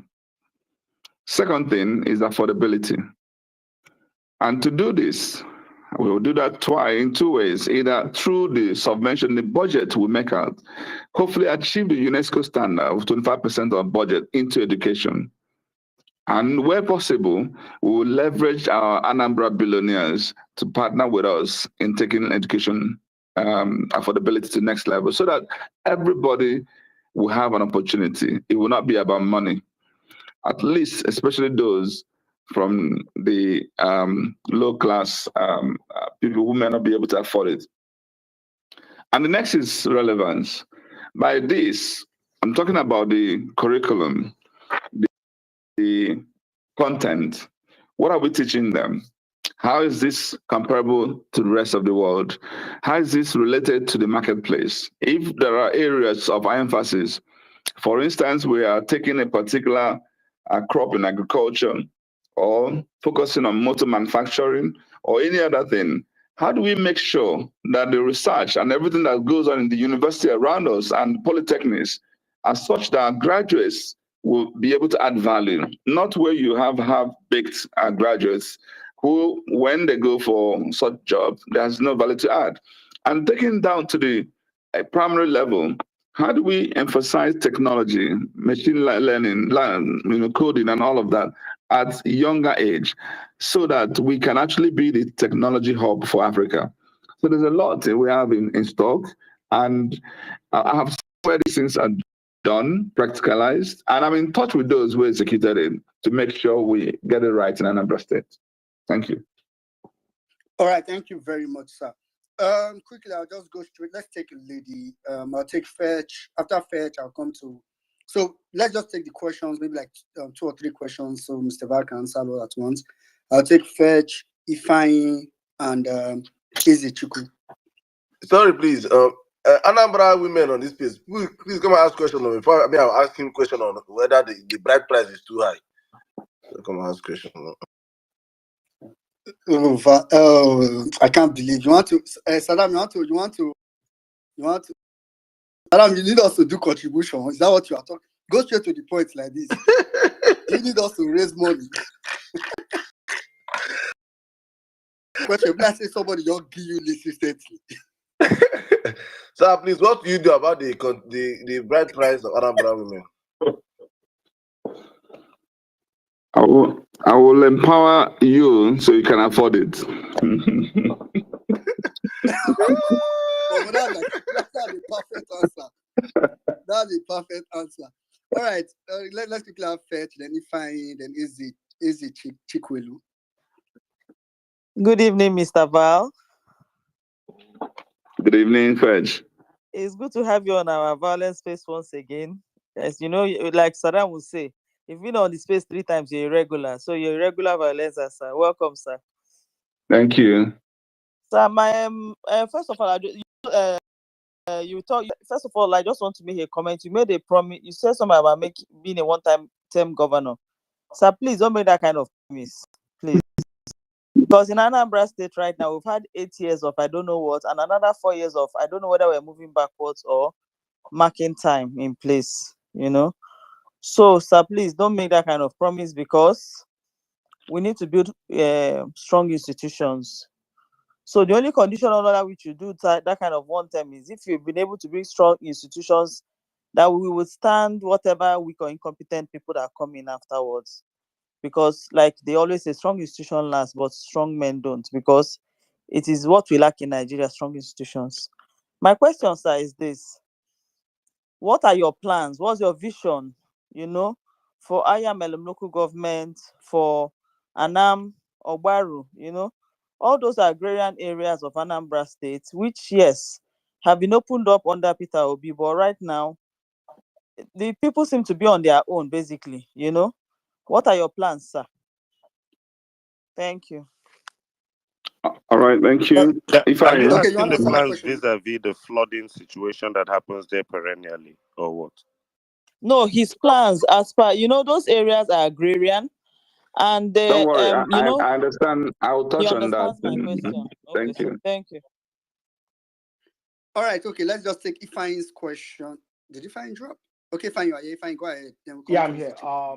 Good Sorry, afternoon, everybody. before Ifeanyi goes, sorry, Ifeanyi, before you go, let me just say this. Everything is said about the CV and achievement about awards he won is 100% legitimate. In fact, there's a video about it on the Jumbotron.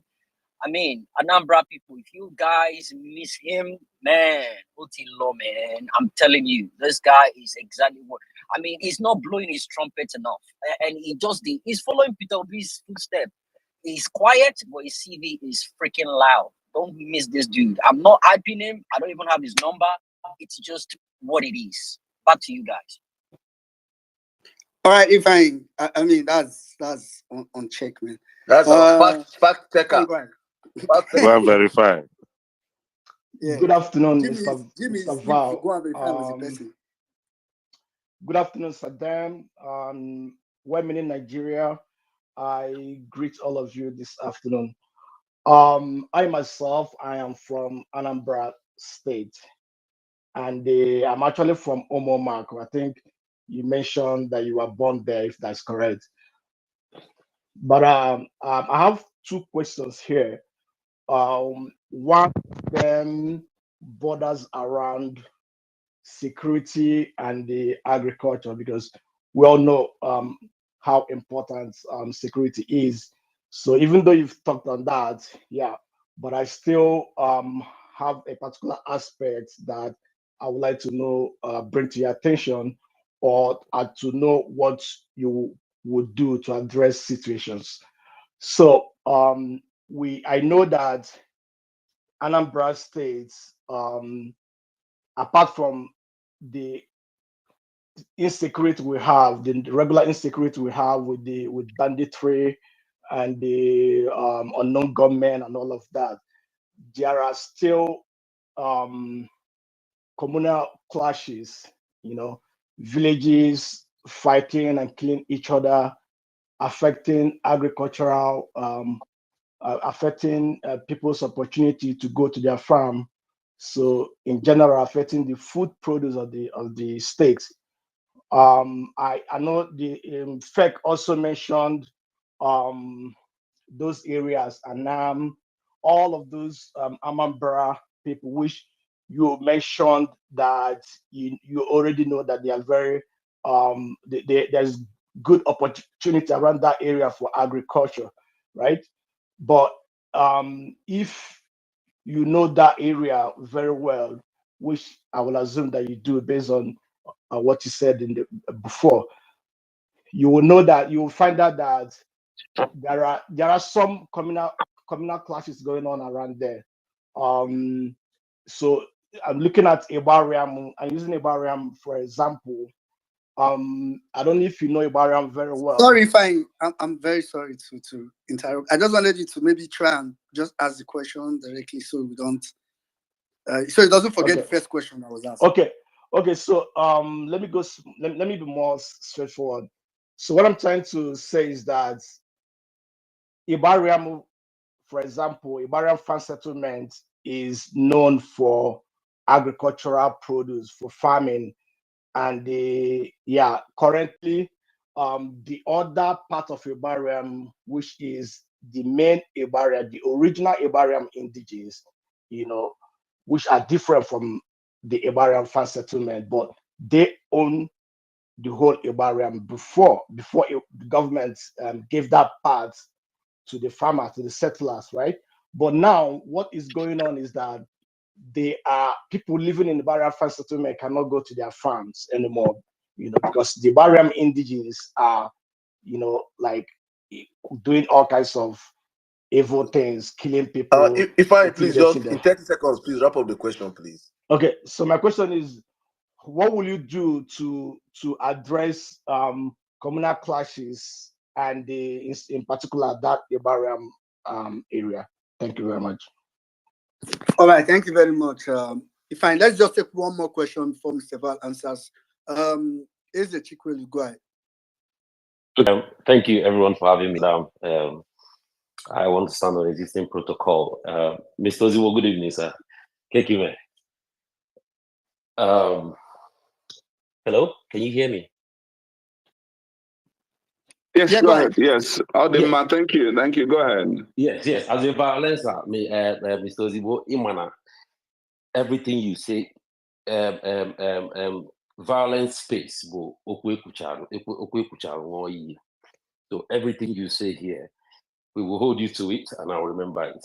But to begin with, I want to say something. I used to have a very big beef towards you because when you took over Transcorp, I expanded my exposure in Transcorp heavily. Then all of a sudden, you announced that you were leaving. I swear, I was so angry.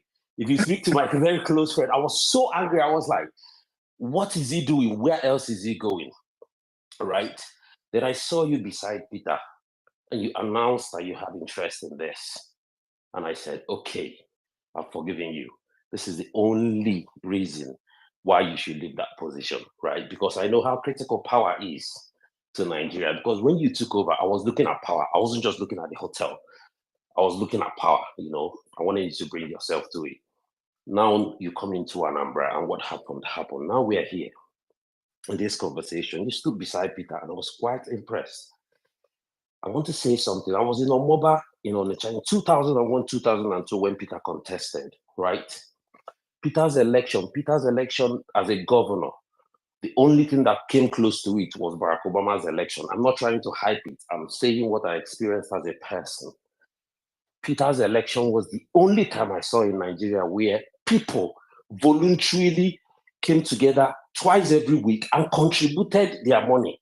When I say contributed money, 10 naira, 20 naira, 50 naira, because Peter's message came home to everybody. Prior to them, nobody knew him. But his message came home. He printed this flyer that had a solid profile of who he was, clear message, and the flyer was all over Onitsha. Everybody knew. And people listening to me, if you don't know Igbo men, right? For an Igbo trader, let me be as clear as I can, right? To bring his money independently and say, I'm supporting your cause, you must have struck a deep chord in the person. So, as an expo, Mr. V, until people start independently doing something for you in this race, please, you need to double your work. That's my metric. My metric is you will only know that your message is hitting home when people voluntarily come out and say, let's do this because we need to do this, right? Now that takes me to my question. Anambra is a very strong place, a very strong state. Anambra people, I don't think I'll be far from the truth if I say Anambra people cannot be bought or intimidated as a people because there's so much liquidity in the state. If you understand what I mean. But on the flip side, it makes it extremely difficult to manage those people. They are big, they are rich, they have big egos. Sir, my question is, how do you intend to navigate that murky water? Because when we get closer to the election, the real colors of people will start showing. How do you intend to deal with that complexity in order for us to get to that El Dorado? That's one. Two, my second question, I want to zoom out of Anambra and look at it regionally, right? So, for us to have a strong regional economy, it means that you will have to navigate across parties. My personal opinion is one of the reasons why we've had setbacks in the Eastern region is because there is always this dichotomy, there is always these differences because PDP is here, APC is here, and this person is here.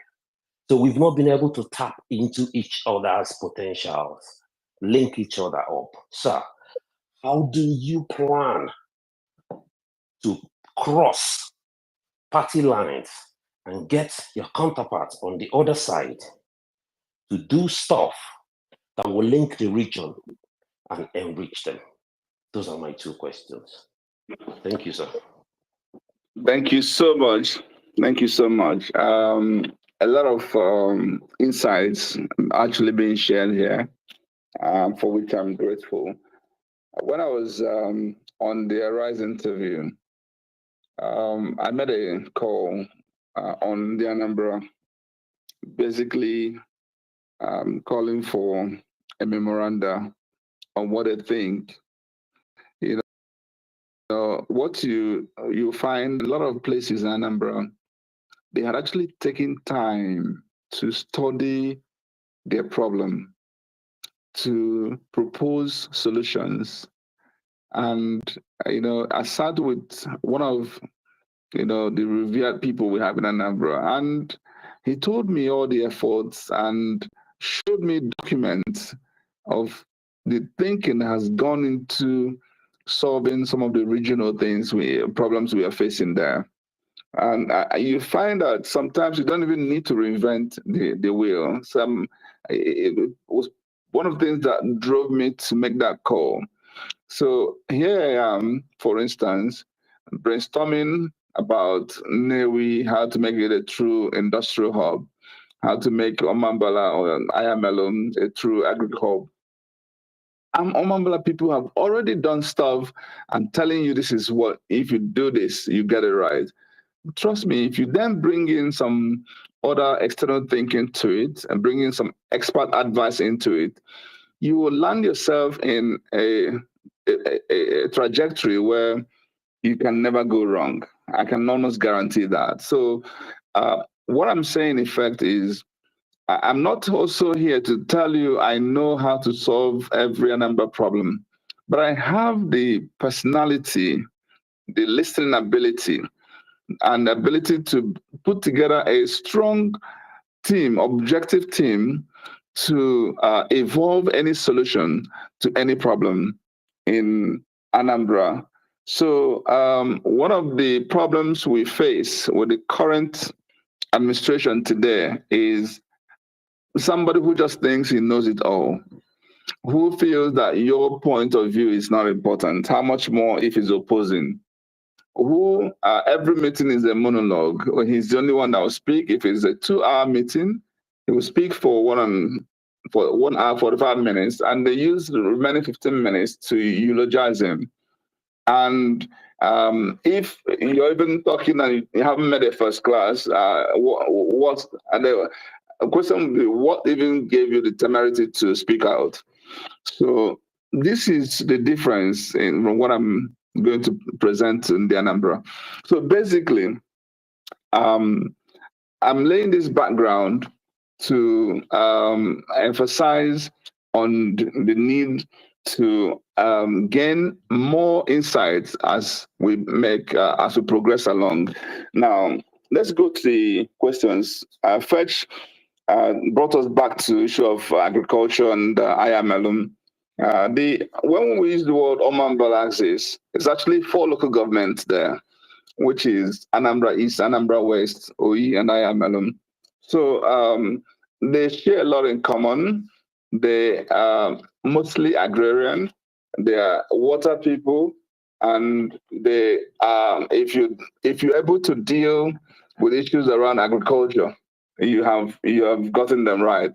And one of the biggest challenges that they face is this perennial flooding, which has been a big issue. And I can tell you, it won't be easy for me to solve because you need beyond the state budget to solve it.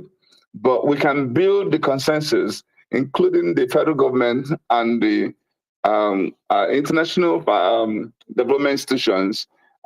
We all can come together because some of these things border with the dams in Cameroon down to the dredging in Niger. There's a lot of things that we have to do and develop a system to solve this problem and perhaps even leverage the issue. We can turn this so-called weakness into a source of strength. So, of course, in between this, we'll make sure at least people don't die. When you anticipate this, you can actually manage it so that at any point in time, you are dealing with it from the short-term level, eventually to a long-term solution. So agriculture is the best option, best way to, and we need to move away from just subsistence and take it to where we can process and deal with the entire value chain. And then and this question is actually tied to what Ifeanyi was talking about. Violence is ravaging a lot of communities in Anambra State, especially under Governor Soludo. For whatever reason, he meddles into little things and badly. If you confer a chieftaincy title, you have a problem with him. If your community doesn't vote for him, you have a problem with him. If basically he behaves like an Apga governor and not Anambra governor. So if he thinks you're not tilting, so there's a lot of issues of pettiness that actually is defining his administration. So he is not sitting down to resolve these issues. There's no concerted effort, and of course, there's no local government. When you use all this TC, people who don't have, they're not elected by the people, and they're not accountable to the people. If you want to solve some of these community problems, have a proper local government election, empower the local government chairman. You'll see 80% of the things go down. So that when you now want to focus on agriculture, you get the outcome you're expecting. So yes, if you ask me what am I going to do, I will find ways to solve all these communal issues and bring peace to Anambra State. And then for Esochukwu, you're totally on point. I like the way you described Anambra people. Emphasis on how egalitarian, how Republican, and how, in other words, difficult they can actually be. Um, but that's actually a source of strength for us. If you want to go back to what has happened in Anambra State, you find that all the urban areas, Soludo couldn't get his way. Why is it that the entirety of Onitsha North and South, we have 4 members of the assembly, all of them are Labour Party members? It's because when you run any election in the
planning to build depends on power.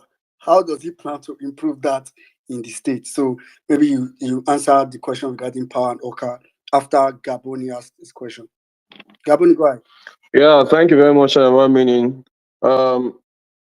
Mr. Val, good evening, sir. It's a pleasure to be here to ask you this question. I'm from Anambra State. I'm from actually one of the smallest town in Anambra State, Amoka, in Iyala local government area. You know, my local government has always been a peaceful local government until recently, and it's a thing of shame, and it's really painful that with what is going on in Anambra in Iyala local government, talking about the Lilu, Osumei, Iyala itself, Uli, Amoka, and Iseke, and all that. You know, it has not been good. What is happening there with these ESN and all that? Please, obviously, it is concrete because that Soludo is not interested in doing anything to curtail what is going on with the security issue in that axis. He has obviously not shown us, you know, that he's our leader, he's our governor, he's our leader in that our axis. It's really sad. I really want to know what you will do, because I schooled in Anambra State University. I travel to the village a lot, and I understand the peace we used to experience in that area. But it's quite unfortunate that it's really difficult for us to go to the village for our ceremonies, Christmas, burials, weddings, and all that. It's really, really sad that we've not been going to the village for this occasion because of what is going on there. So please, how are you going to tackle that situation? Because I think that is one of the things I really want to ask. And another is just to buttress what you said earlier on about the person of Soludo. My brother, my elder brother was he was a member of ABGA, you know, really close to the government. But until recently, because of the happenings of what is happening, he have to pull back. And what you just said really made me remember what he told me about Soludo when he goes to meeting, in treating the commissioners as if he's a lecturer, and everybody will just sit down in a SEC meeting and be listening to him, and he will speak for almost all the, like for 90% of the time they're in the meeting, nobody will contribute. And so I think that is not what a leader should be. That is not what a leader should be. And I just pray that your coming will give an embrace what the actual leadership we missed from Peter Obi. And I as an Anambarian, I will try my best, and as a loyal violencer and an obedience, to make sure I use my platform to push for your candidacy. Thank you very much. Yeah. Mr. Val, sorry, before you go ahead with Gaboni's question, let me just add this one. Someone says that this one is more like a yes or no question. He said, are you going to work on repealing ex-governor's pension bill? Or, you know, I'm sure you understand that question. Oh my God. Okay.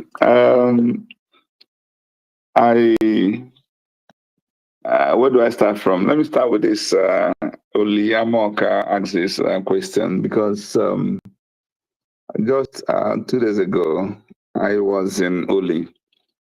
There was a new bishop of Olo, auxiliary bishop of Olo Diocese, but he is from Oli. Oli happens to be in Olo Diocese, even though Oli is in Anambra and Olo is Imo, but the way it's contiguously designed, Oli is there. And somebody from Oli was just made the bishop of auxiliary bishop of Olo Diocese. So we went there, and we were hosted by ABC Ojiako and some of the friends I had there. We spoke about the insecurity ravaging those places, and is a major concern. But something interesting happened today. When I flew from Anambra Airport to Abuja this afternoon, I was with let me say, the House of Reps member representing Ihiala local government, federal constituency. And of course, boldly wearing his solution is ear cap. And when we got talking, it was almost like blowing trumpet of Soludo. And I asked him a simple question: can you go to your village? He was looking at me. Can you go to your village? Can you visit your village? Because, you know, I was in the US with the Igwe of Lilu when his house was burned. I was also the same period. This gentleman's house was also burned in his village. Then the other day, I visited the Igwe of Iseke again in Ihiala local government, and he was taking refuge in Oka because his palace was burnt. And this is the story everywhere. And I asked him a simple question. Has Governor Soludo ever called stakeholders of Ihiala to solve Ihiala security problem? He was looking at me. So what are you proud of? You are a refugee and you're proud of somebody who is making zero effort to correcting the wrongs. Then I'm shocked. And I gave him example of what Alex Oti is doing in Abia. Again, like I say, I won't tell you everything that I would do, but it's a major concern for me. And I've highlighted how, you know, I was with this AIG. And I asked him a simple question. What effort are you guys and the governor making about this insecurity? The guy laughed at me and said, I'm going into third month now in Anambra State, as AIG posted here, that once he met Soludo on the plane, and he went to his seat and told him the effort he has made to try and see him, just an access of an AIG to see a sitting governor. And Soludo told him, okay, don't worry, we'll see when I go back. As at the time we were talking, he has never sat down with the governor with this level of insecurity. And I asked myself, so what is he doing with his time? If he cannot focus on this and meet with this guy every week, then I was disturbed, honestly. Anyway, the point here is, if you actually show leadership, if you show interest, if you're compassionate, if you show that we're talking about people's lives and people's livelihood, you act differently. So part of why we are suffering this is ineptitude, leadership failure, simple and short. And that's what I would say, my brother. I would do my best, and you'll be shocked and pleasantly surprised that you are going to be able to go back home when I get there. And then on the power issue, I'm happy that one of my former colleagues is there. It's an area that I have considerable insight in, and of course, willing to learn more. I have played at the power level as I understand all the technical and commercial issues we are facing, the challenges we face. So it's not an easy problem to solve, but it can be solved. And what I tell people is, face these things and deal with them incrementally. You will eventually solve it. You don't have to guarantee Anambra entirely, 100%. But you can focus on places like Onitsha, Oka, and Nnewi, for instance, where if you create some embedded solution there and create an in-situ solution, which is what, for instance, Geometric is doing in Aba, you would then allow the others in the grid, and they can now be serviced better because the major load coming from those other sides will be off that major grid. So the point is that we can leverage the embedded power system to provide power solutions, and we do have enough gas in Anambra State. And guess what? Some of the biggest players in this industry are from Anambra State. Incidentally, from the EHL axis, with Obi Jackson and AB Sojiako, if I sit them down and craft a solution, trust me, we will find the solution. And by the time we also sit down with Emeka Ofo on the disco side, we will reach a deal that will provide a solution on the power side.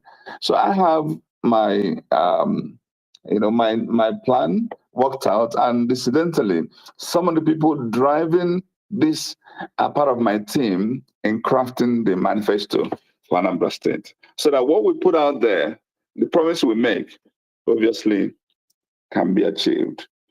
And about the last question about governor's pension and all that, let me think through this carefully. I don't want to give you any answer. I know I love what Alex Oti has done, especially for those criminally minded pensions. And obviously, thank God, somebody like Peter B from day one decided he would never sign it. So if it doesn't make sense, you can take it to the bank, it will be repealed. And but if I study it carefully and it's something worth living, because sometimes some of these things are just for the optics. Um, when you see criminal ones, clearly you have to dunk it, and that's what I can guarantee you. Thank you. All right, thank you very much, Mr. Val. And I know if we leave you, you keep going. So, well, maybe we'll just take like the last round of questions. I don't know if that's okay by you. Then we can round up for today. But of course, I'm sure we'll have you for you are a violencer, like I was listening. I see, funny enough, I see you more as a violencer than a governor's aspirant. Apologies. So I'll just take like the last round of question. Meanwhile, the question about the bill was actually asked by Justice. So he wanted me to ensure that he says where the question was coming from. All right, I'm going to take Chief. After Chief, I'll take Engineer. These are big titles.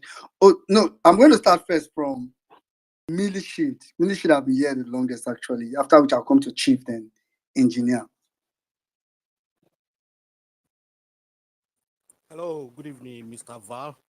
It's nice to be here, and thank you, Emir Saddam. Thank you, every obedient on this platform for today. Millie Shield, your volume is kind of low. Oh, yeah. Okay. Can you hear me very well now? Okay, just go ahead. All right. Now, my question is, would you be available for criticism on Twitter, because you are campaigning on Twitter right now? If we criticize you despite we are obedient with our loud mouth, would you respond? Would you take time and respond to criticism? That is number one question. Number two question is, what are your plans for Anambra people to get the least person in Anambra, that is the least person to be enlisted on a universal health insurance? Not all this health insurance they are doing in other states that they'll be asking for 12,000, 50,000 for family, this and that.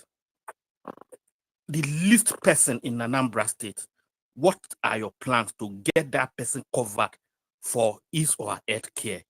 And are you planning to re-equip Anambra State hospitals? Because aside from having health insurance, we want to talk about what facility is available in those healthcare facilities. What equipments are available? Can an Anambrina that need dialysis get dialysis done? Somebody that needs CT scan, can it get it done on time? Somebody that needs specialist attention, how are they going to get it? Then the last question is about education. I pray that you win the election. I'm going to be on your neck for sure, because I will be expecting by end of your first year, foundation must have been laid to make sure that even a primary six graduate in Anambra State can do one or two things on computer, not to not talk of high school graduates. So we are expecting more record breaking from Anambra educational system by ending of first year, by making sure that primary school students Millie, can you round up 30 seconds? Yeah, the last question just keep my mind. Thank you so much, Mr. Valentine. All right, thank you very much, leadership. All right, let me quickly take that Engineer.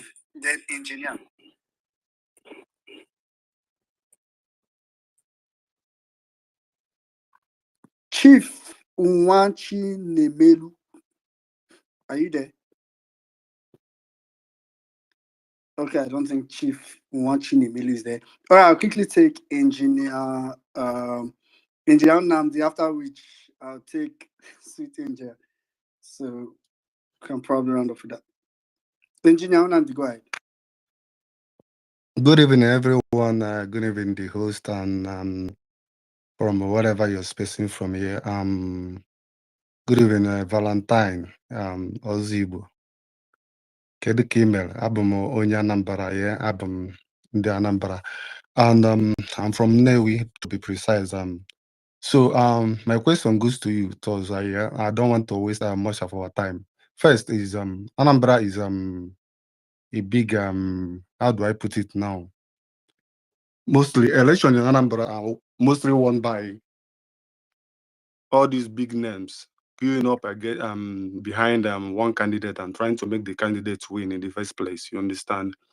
And the thing is that they always end up putting him on high pedestrian, and by giving him what he's going to achieve for them, what he's going to do for them if they support him.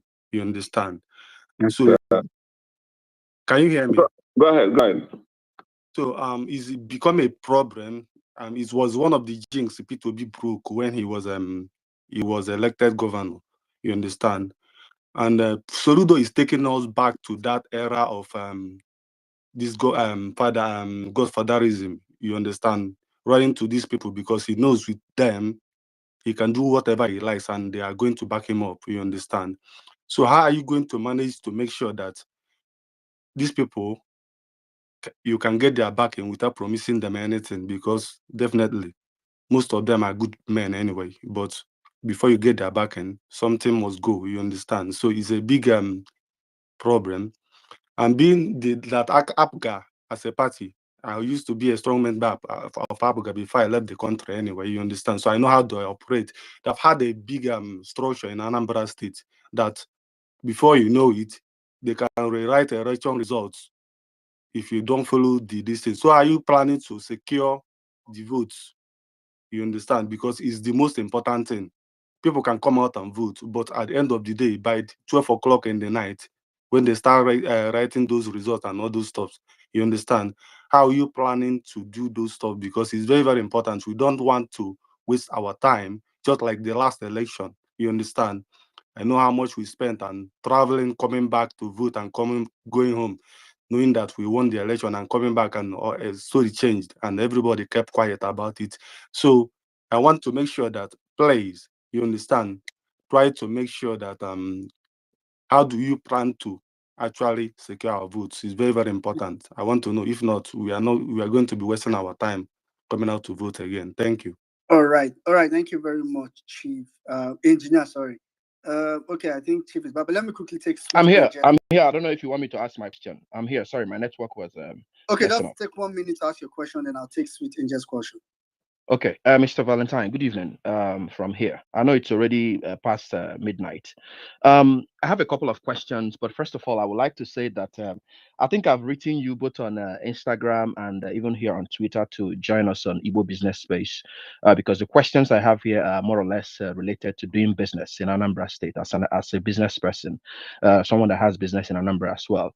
But I mean, I haven't, got a response, from you. I understand, busy schedule and all of that. I'm putting it out here so that in case if you want to consider that, because I know a lot of people want to ask you business questions. First of all, it appears to be very tedious and difficult to do business, especially for people that want to, invest in Anambra State. It's an open secret that a lot of businesses are moving out of Anambra State. Of course, all thanks to insecurity. But then we have issues of this taxation that's going on, issues of Ndiaburu. that is littered every corner of Anambra major cities like Onitsha. It's very hard for you to bring in your goods without facing Ndiaburu, multiple taxation. They will even more or less destroy your goods, and all of that. So what is in the pipeline to clean up this continuous rascality that is going on in Anambra State? That is the first question. The second one is for someone also living in diaspora. Can you tell us what you have in mind? Because obviously your manifestos and all of that are not in place yet. But as you're thinking about that, can you give us an insight of what you have in mind for people, Anambra State indigents that are living abroad, that have interest of coming back home? It's no longer hidden that a lot of Ndi Anambra that live abroad want to come back home, especially people that have lived there for years. They are just tired, they just want to come back home.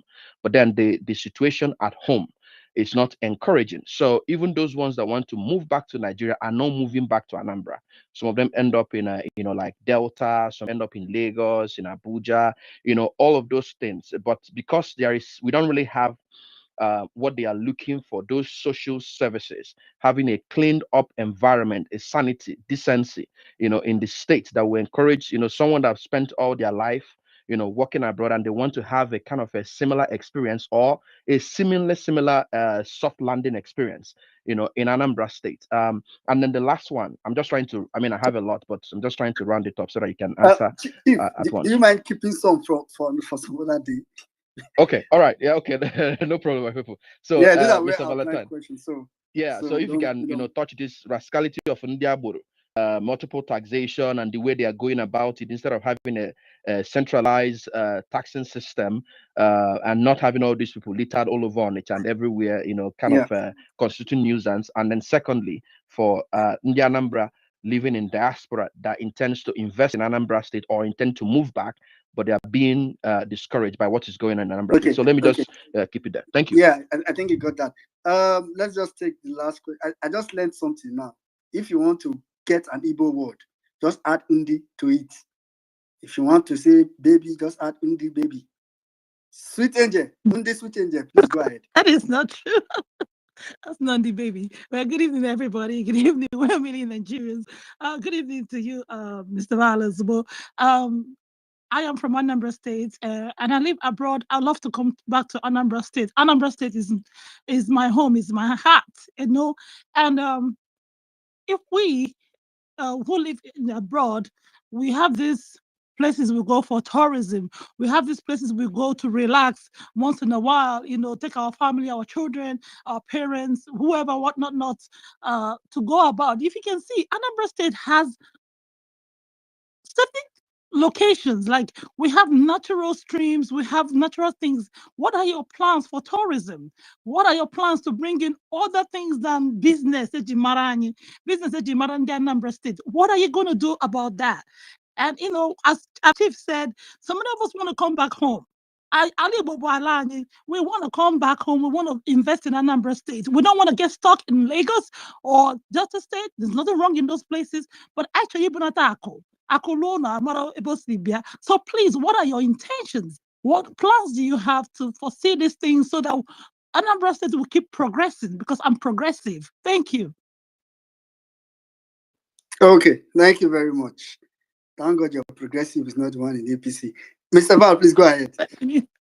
Okay. Thank you so much.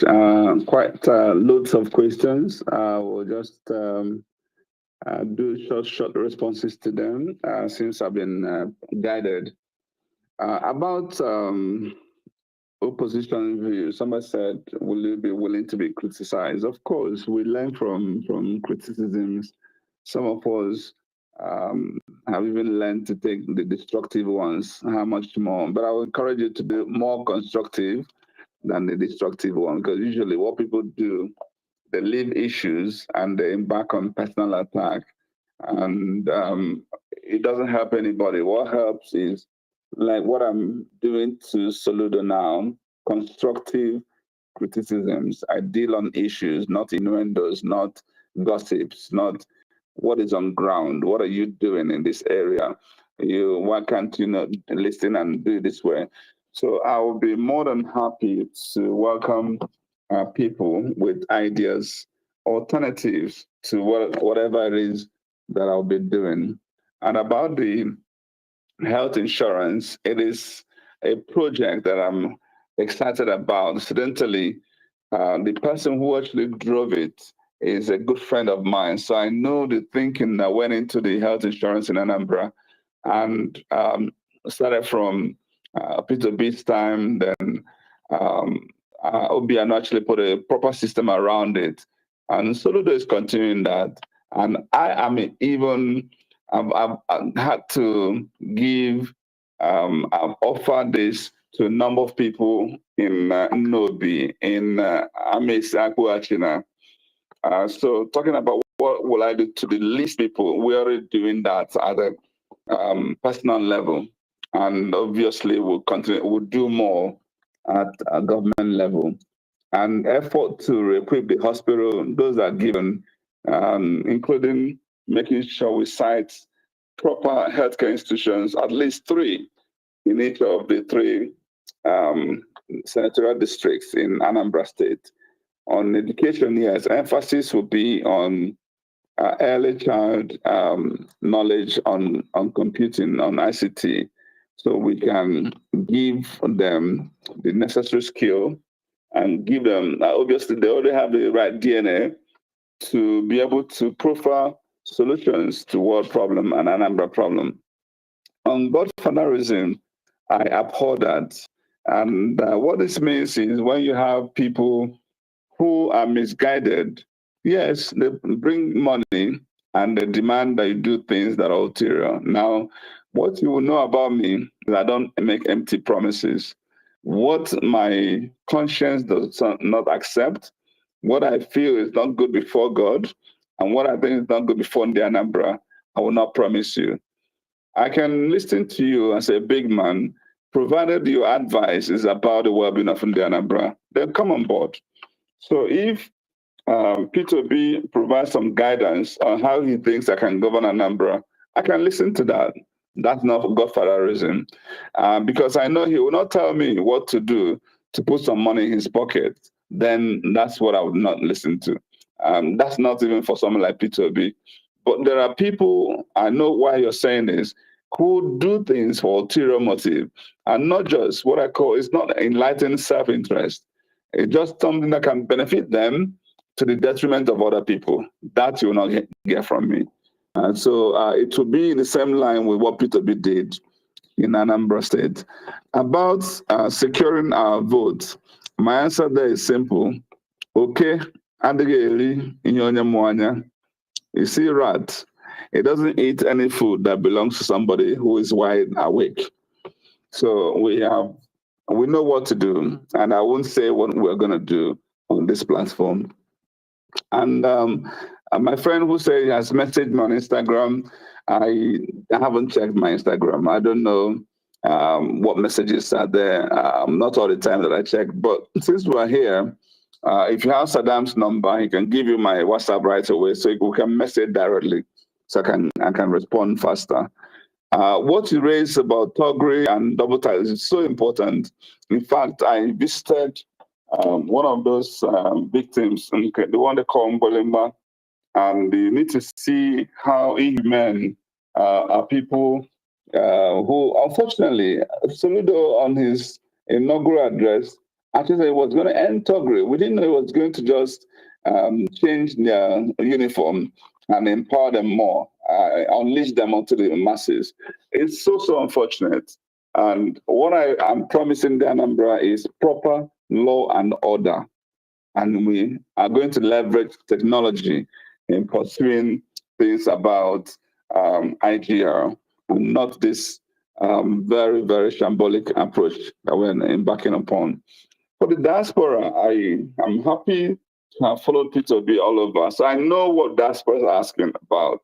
The starting point is getting our home functional.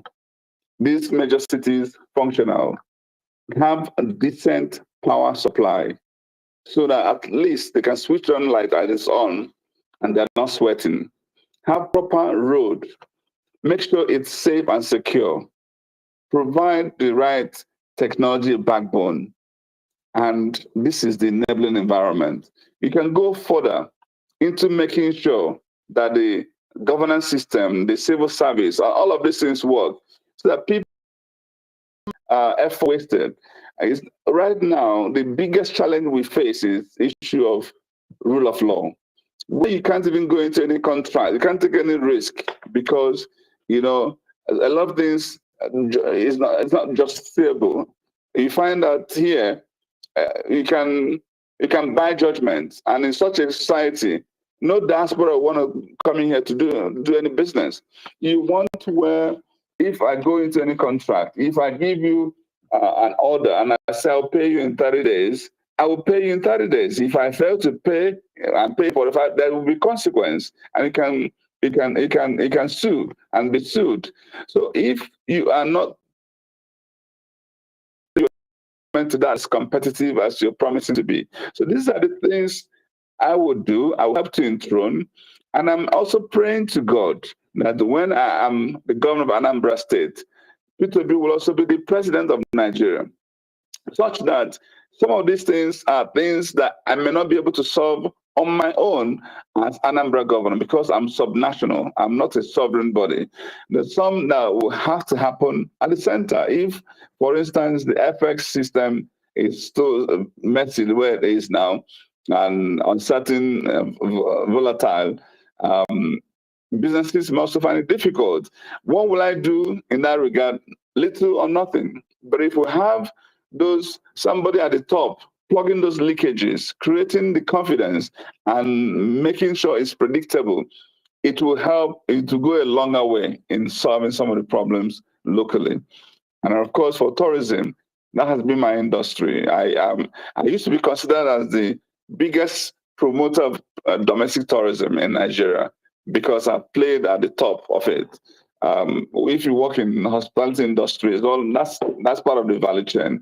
So we know what we need to do, but we have to keep Anambra safe first. Even if I go to Bunike Reserve and touch it up and all that, and somebody on his way gets kidnapped, it makes nonsense and mockery of all that.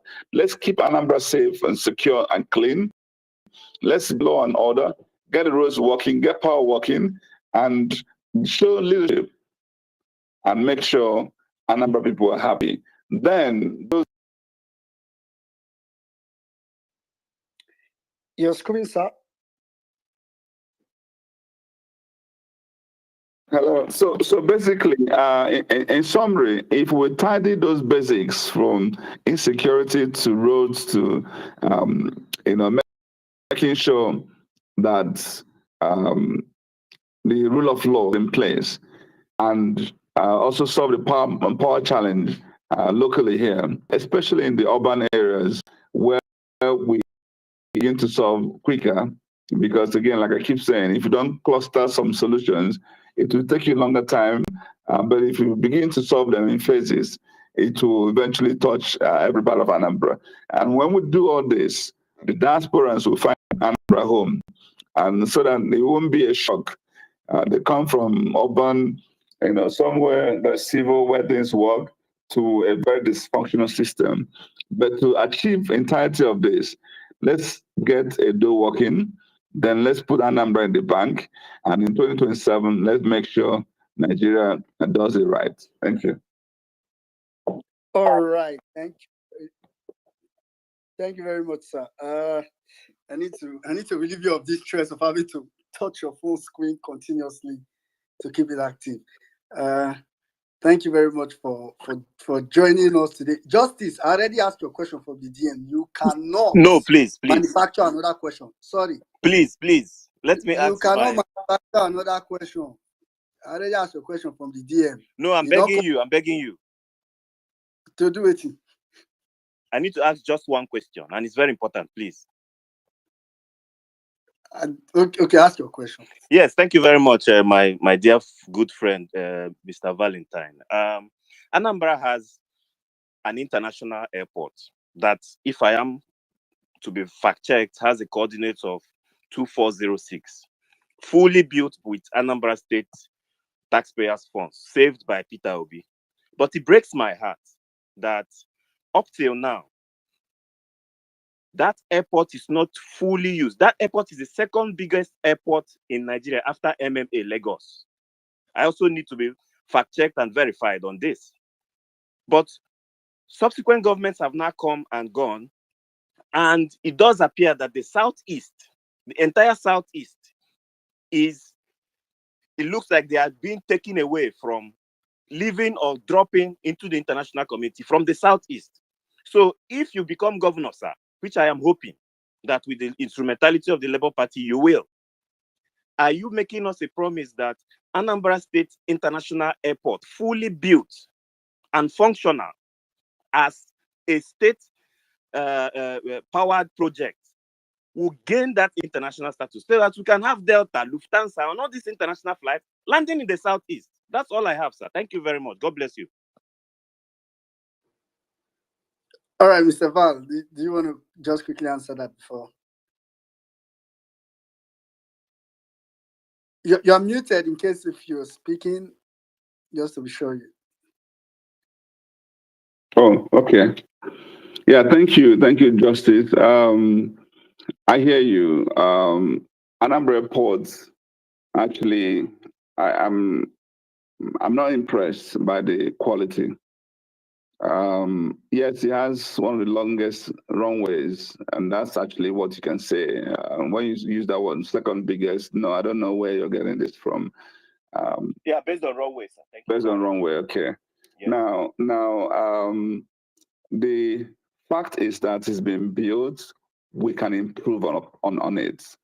I am not impressed that Soludo would abandon this. And somebody was even saying he's contemplating doing another airport. That would be so, I don't know. I don't want to use the word irresponsible. We have one. It's enough for now. It will solve our problem. We don't need another airport. And we can build on this, develop the ecosystem around it, increase the commercial activities around there, and in fact, improve export. I'm not necessarily hoping that within my tenure, Lufthansa or British Airways will land there. However, we can have Epis is a regional hub.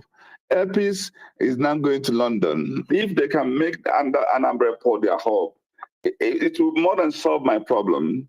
What we need is ability to be able to take off, go abroad, and come back. So, and guess what? This is an airline. These are airlines, Epis and United Nigeria Airlines, owned by Anambra people. So I don't see why we can't sit down with them, understand what they're looking for, so that they find home in that place. We work together, put more money, take it to level up, and then expand the ecosystem. So yes, I would like to leverage that airport because it's already been built, and I think it can help us bring more prosperity around there. Thank you. All right, thank you very much, Mr. Val. Thank you very much. You've actually answered a lot of questions with so much huge amount of details and precision. So thank you very much for joining us. I mean, we're about to round up. Of course, I don't know if you have like any final greetings. Maybe Saddam, I don't know also if you want to say anything for Mr. Vallis. Yeah, Mr. Val, thank you very much. Women and Jab, thank you very much, my brother. Guys, thank you very much. I think we'll have to exit Mr. Val now. He has stayed. He has given us at least 2 hours, 30 minutes. That's enough time. But I think the conversation does not end here. He will tell us when he can make himself available again for us. But I think he has spoken well, and probably, sir, if you can just, give us a parting word or say something you have tried for today. Thank you very much, sir. Thank you so much. You guys have tried more. It's always fun talking to the real owners of Nigeria, the real, people who are passionate, who are committed, and who are making the right sacrifice for a better country. And it will be an honor to work with you guys and achieve this success, which will signpost the bigger success ahead. So this journey is just beginning. I'm happy to be here whenever you need me. If you want me to be here every week, every month, every 3 months, count it. It's an opportunity I am more than happy to leverage. So, Saddam, the ball is in your court. Call me when you need me and you find me. Thank you. All right, thank you very much, sir. Thank you so much. I think we might make it probably a monthly, maybe once every month. I think that will be good for you. You build up your momentum from there. But you can always, this is your house. You can always come around anytime you feel like jumping in. Please do not stay so far so that we can always, stay in contact with you. Thank you so much, sir. It's been an amazing space with you. Wonderful insights. The feedbacks I'm getting so far from my DMs have been amazing. So I think you can take your exit right now while the house continues the deliberation. This one, what I'm about to say now, you should not be hearing it, except you have a Bonner Boy account. If you have a Bonner Boy account, can use a Bonner Boy account and come in. But right now, I have to pursue you from the space. Thank you so much, sir, and wish you best of luck in your forthcoming engagements. And also, please, sir, do not stop your conversation. Your conversation should not stop on the violence space. Also, I think you should go to Chief Space. Also, there should be so many spaces. I think you should create yourself available for different demographics. That you should also get into those rooms and discuss, because as far and wide as where your voices can go to is where you should push right now, because we need you to cover up everywhere. I think there should even be spaces that are organized by Anambarians just for you to go there and dialogue with your people. So thank you so much. That's just my feedback from here. We will do more discussion in the back channel. And one more time, I say you can take your exit, sir. Thank you, sir. All right, thank you. Bye-bye. Good night, everyone. All right. Thank you very much, sir. Thank you very much for joining us today on Violence Space. But before we move further, let me quickly apologize because I mean, I know it's not possible, but I wanted to please the largest number of people as much as I could. So, I mean, for those that probably sent me DM and we still couldn't bring it up, don't DM still. I left it on open so that I will not forget it. So, whenever Mr. Val, I mean, this is not a conversation that can end today. There's still like a lot of time, so you always get the time to ask your question. But for now, just to wrap up, I think we'll wrap up in probably the next less than actually. Somebody say if you like, apologize. I'm not gonna first. It's always very difficult, when you have to get everybody. All right, quickly, I'll just okay, for people that are now up here, Sweeten they only came for Anna and Brian. By their question, you shall know them. Sweeten they normally will not.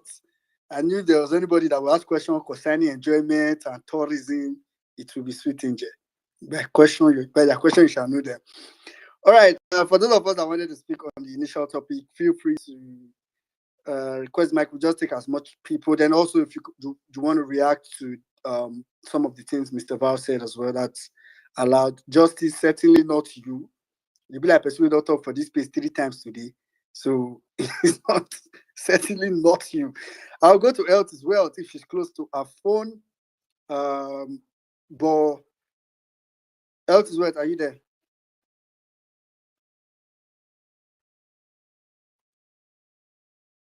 Okay, I don't think Health as well is close. Okay. Justice, say what you want to say.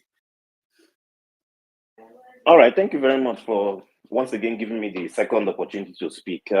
It's a brilliant one from Anambra State has always been a state that is brilliant with a lot of brilliant minds. No wonder they are number one in education. But going back to the original topic, you see, I was just messaging Saddam at the DM. I don't know whether he has read my DM that PO in the north right now, the interventions and the social interventions and the borehole interventions and cash and all what have you that he's doing in the north now should not be left for PA alone. Perhaps a way to demonstrate this one Nigeria is also by the obedient family probably brainstorming and identifying critical areas, not only just in the north, but in the middle belt, in the west, and in the south. Let's even forget about the southeast, because the southeast, from where me and a lot of other well-meaning Nigerians come from, seem to be better. They seem to be okay. Yet, that seems to be the region that is the worst off politically marginalized.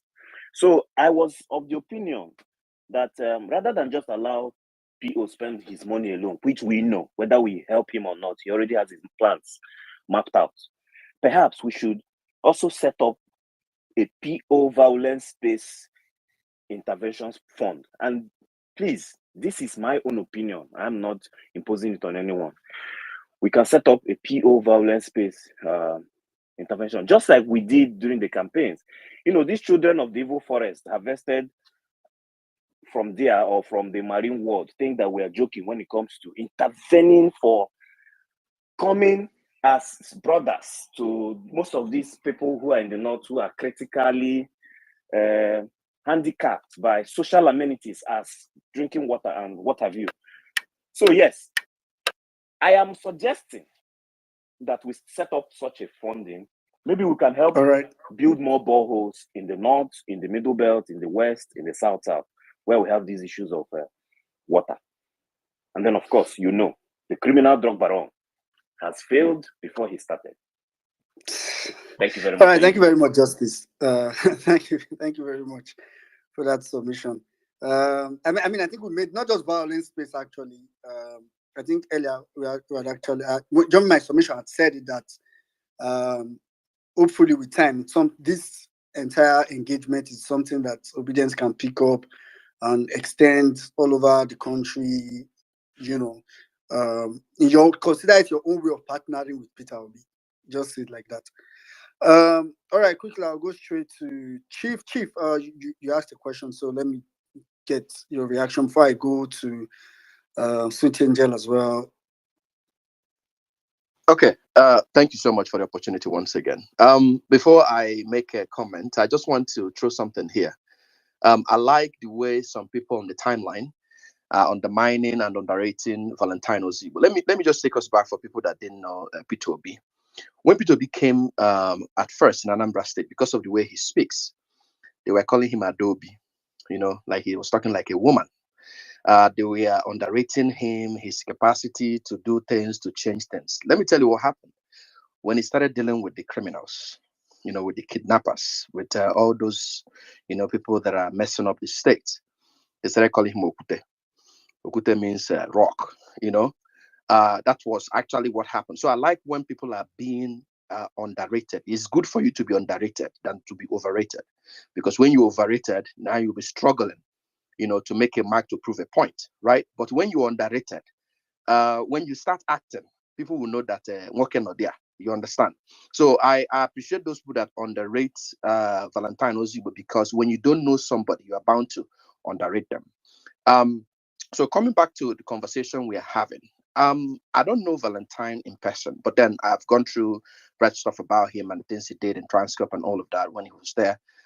Those things are commendable, because of course you have to see something someone has done for you to say that this person is able and capable to take over higher responsibility, like governing a state and all of that. For people that don't know, Valentine Ozigbo is investing heavily in ICT in Anambra State. You can just go and Google this thing. It's just all over the media. It's not really something, someone would just come here and just be talking about. He is well invested in the things of Anambra State and helping a lot of Anambra people.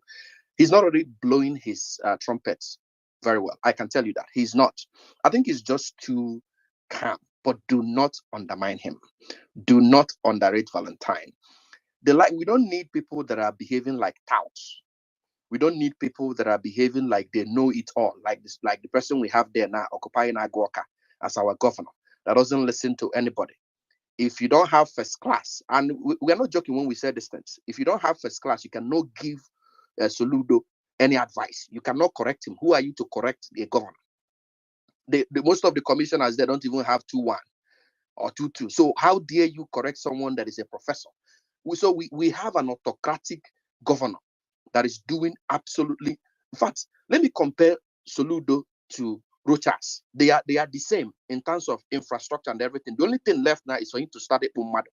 You need to start. Oh my God, Chief, please, just wrap up. You just took that word out of my heart. You just took it out of my heart. I think I just want to talk, say Rochas. Yes. You just talk at me. I just laugh. Yeah.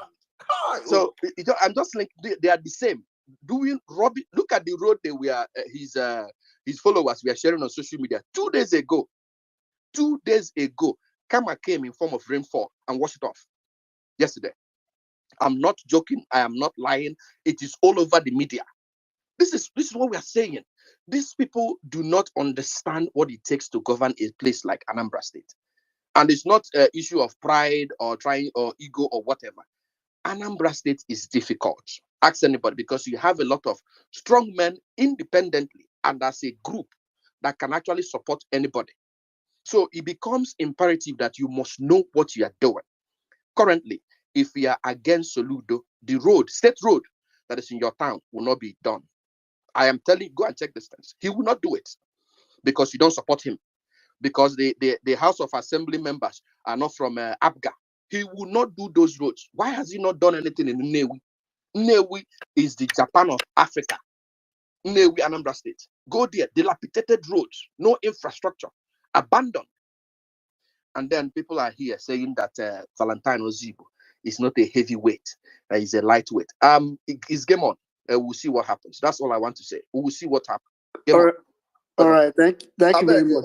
Thank you, Chief. Yeah, Let me just add this story coming from my brother's Anambra person's tweet in the comment section. He said someone who refused to meet an investor who was brought to the state. He drove to the airport and left to the UK. The investor is setting up in another state. Soludo is not a leader. Let me just I just want to, if you've been on this violence case for long, you would have heard this story I told about Rochas in Imo State. I met a man in Imo State. The man he's Imo Scottish. He has been in Scotland for over 30 years. So he has friends that construct rails, that bring in trains, private investors. So the man's plan was to come in and throw a monorail in Imo State. Imo State monorail. Government will not pay one kobo. He has already negotiated with his friends just to bring them in, negotiate with the government, do concession and everything. The glory will even go to this junkie. And he came in, and that was how they were turning him. He was so frustrated. And he was like, I want to help freely. By now, Imo State would have, this I'm saying this is like 7 years ago. Imo State would have had monorail since. People that are willing to do this thing, not even Chinese, from the Scottish. And all of a sudden, this man stayed and he was frustrated. He carried his money. He carried his money and got open casino. He opened casino, and every night, the governor's brother comes to that casino and spends nothing less than ₦1 million. I was in this casino. We were talking. Saddam, let me tell you this in Igbo for people that understand. It is cheaper to Ibunwa than to do a project. So, it's oh, you hear Igbo? Okay, make I just shut up. It is crazy. I know. I tell this guy, I was like, I said, what? He showed me the government I was there, chopping government money. Over ₦1 million was spent that night. I mean, every night he comes to the casino, he blows over ₦1 million. So you see this kind of, and you cannot tell them anything. They don't understand governance, and you see their hallelujah boys eulogizing them and hailing them. It is just so unfortunate. I just pray that people open their eyes and see that something, it must not come by harsh talking or by degrees.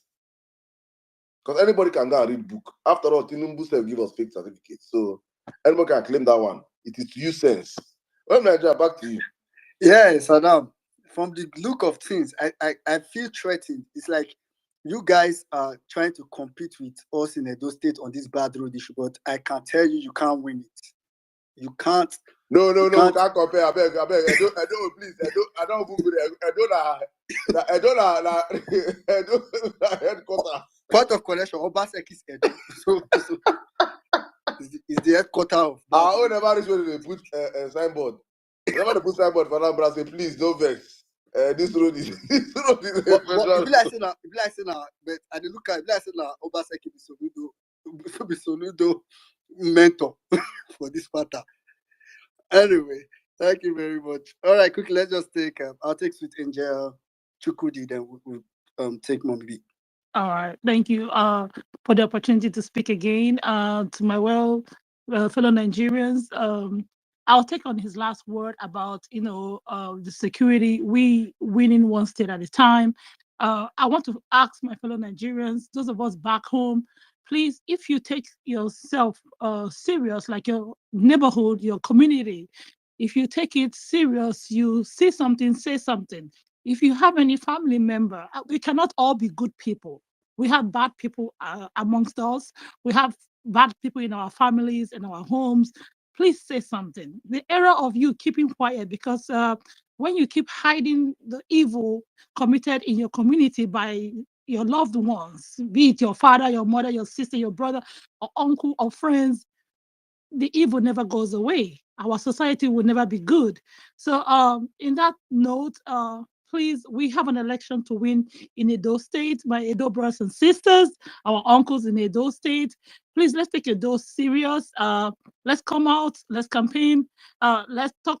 Go back to the grassroots. Let's talk to Mama and Papa picking, strategy. Let's go back. Let's go back to everybody. Let's go back to the drawing board, and how we did it, we did well. Let's go back to it. Let's not undermine the children of the evil forest, because all they will do is they're planning to rewrite something. They only know to read, but we are going to go back to the grassroots. And with that note, I know my friend Rebecca Best is here. A shout out to you. Thank you, everybody. Bye. That's what they do for you. So this thing, you just call it. Hey, as soon as they give shout out, so Rebecca Best will come and give shout out. All right, thank you very much, Sutinje. All right, quickly, I'll take Chukudi, after which we'll take Mombi.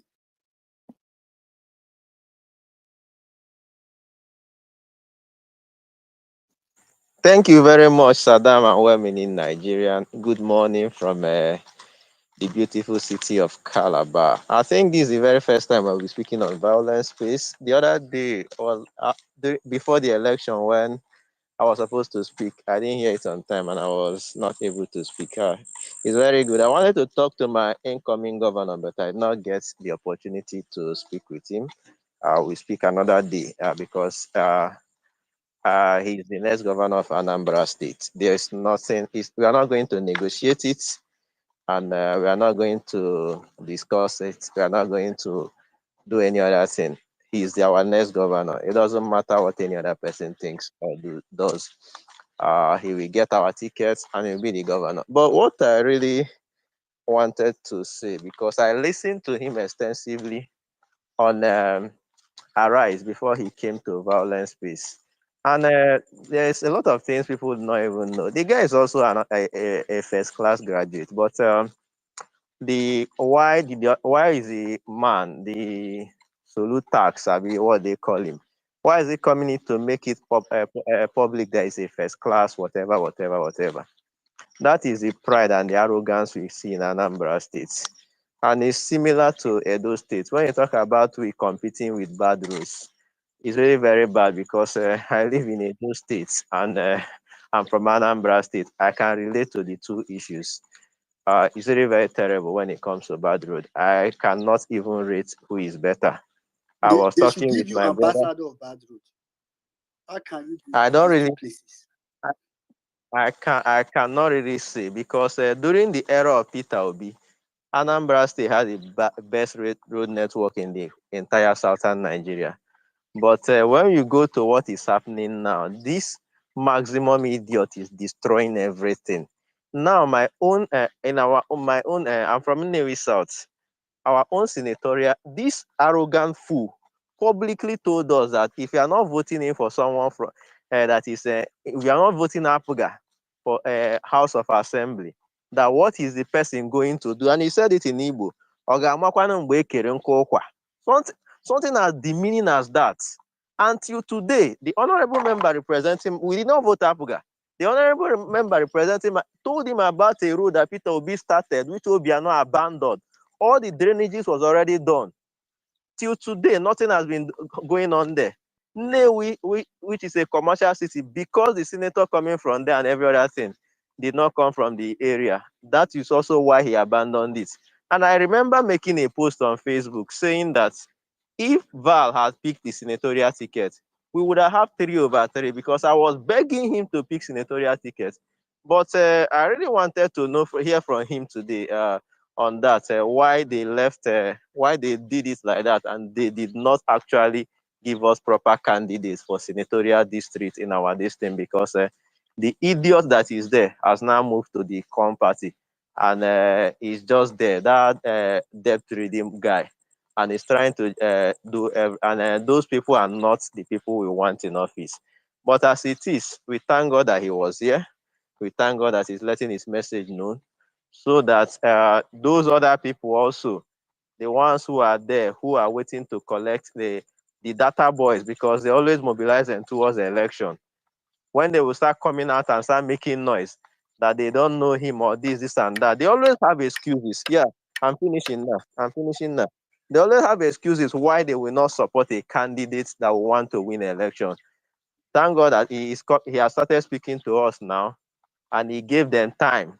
He gave Soludo 2 years. That is what he said on channel on Arise this evening. He gave him 2 years to assess him, because after saying he's not assessing the government, not saying anything, and he's doing it now, so that when it's time, they will not still come up and tell us he's obedient, he's done, it's not this. As it is, we will take Edo State and we will consolidate it to Anambra State. Thank you very All much, right. Sadan. Thank Thank you you. very much, Well, Shukudima. Yeah, thank you very much, bro. All right, quickly. Mommy, just let me quickly take Rita. So I know she has been going back and forth. Rita, please go ahead. Thank you, Let's try Omi. to make it short. Yeah. Here, okay. Greetings, everyone. Network, no let me talk. In fact, anyway, thank you, everyone listening on YouTube, Facebook, radio station, wherever you're listening from. Thank you very much. Mambik, greetings to you. I'm Sadam, well meaning, Jimmy, and Off. Lady Pairs, everyone. Omega X, my darling. Happy birthday to you. Sarah and everybody. I greet all of you specially. Okay, I want to talk about PO Nation Tour. To some persons, PO is campaigning.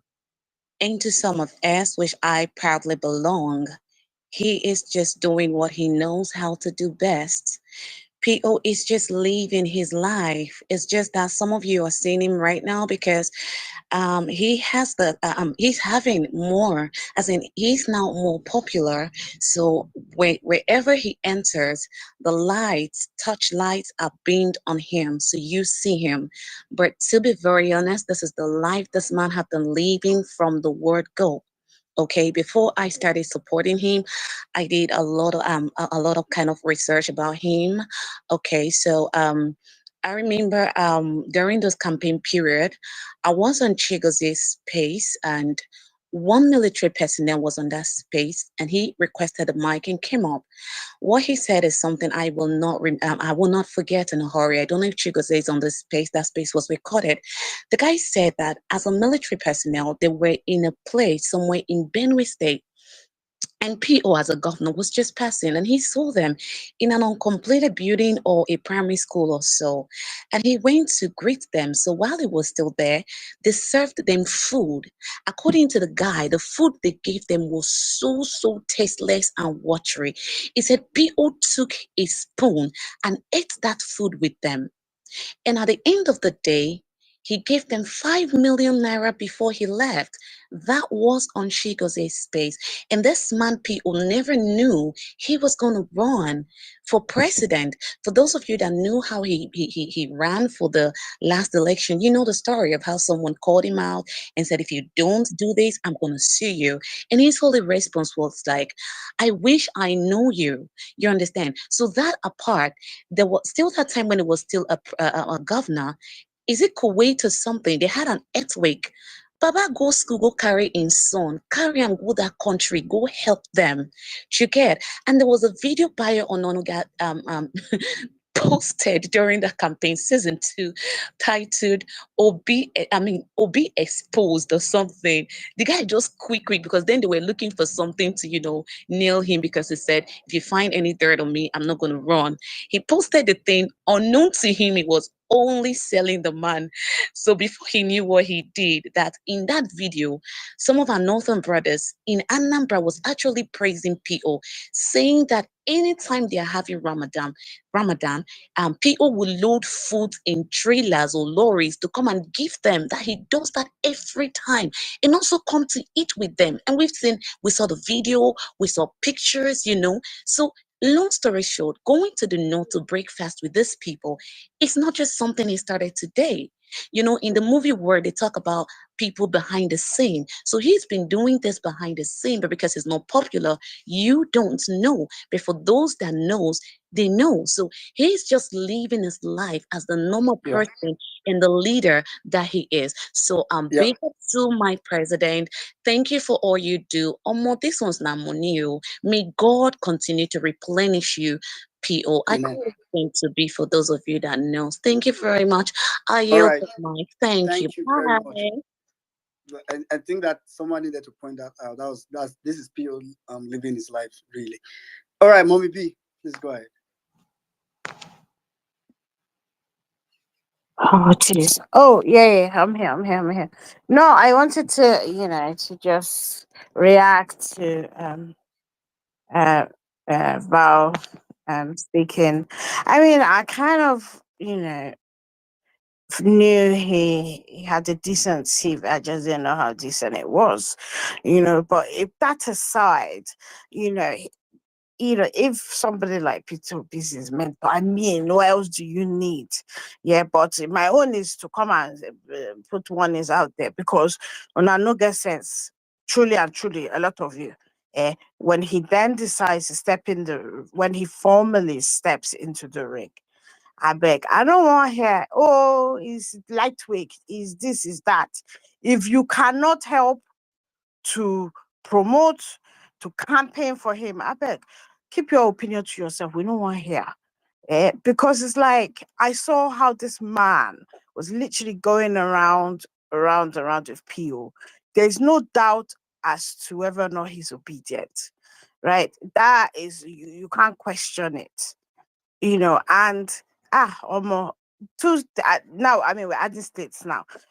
We have to win Edo and we have to win Anambra for PO's sake, right? And I'm sure that Anambra will be in good hands with this man. He has that track record. He's been an executive. When you have a CEO, you know that, when it comes to managing both people and resources, it's all there. And, hearing him speak, I've heard him speak loads of times. Him speak, you could see that he's not one who is riding on coattails, which is what a lot of those that got into elective office did. So he's not riding on Peter Obi's coattail. He very much imbibes a lot of the things that we see in Peter Obi that makes us, have that level of trust that we all have. But no, this is a good outing, and hopefully we will see him again and again and again and again and again before that his election cycle comes. That's all I needed to say. Thank you. All right, thank you, Mommy B. Which one be lightweight? I mean, now they found Francis Ngannou for Anambra. So I go, when I go vote after I go say his name is Ngannou. Oh more obedience of that sha. Anyway, until you came up, like I know it's pretty late.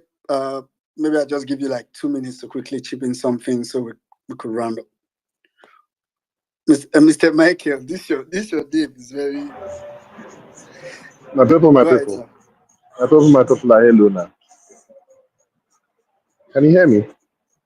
Yeah, we can hear you. This your people greet you like Rocha, so I beg you. Yeah, my people, let I tell you now. See, English, I saw speak English very well, but today I'm speaking pidgin. Maybe they enter everybody's head. Like my papa used to tell me, say, if you want to do something, you go bend down, pick and do one. You see this issue of Anambra State and Edo State, we happen to have the best candidates on the table. But we need to look forward. We need to look forward and we need to look backward at the same time. Backwards is that we need to look at what happened during the last election, where every Tom, Dick, and Harry rode on the obedience movement and got into power. And where are they now? They're a bunch of onlookers as things are happening. We need to start. We need to start retooling that kit. Now we have Olumide Akpata, seasoned lawyer, Templars, one of the best law firms in Nigeria, not just Lagos, in Nigeria. I will have Valentine Ozigbo. I've known Uncle Val since we used to call him Uncle Val because my uncle Vin used to work with Val when they were in early days of banking in Nigeria. And trust me, I can't start telling you people what Val is. I worked with him in Diamond Bank. I knew him in Bank PHP. I knew when he moved to UBA. I knew when he moved to Transcorp. I know you guys are still looking at paper.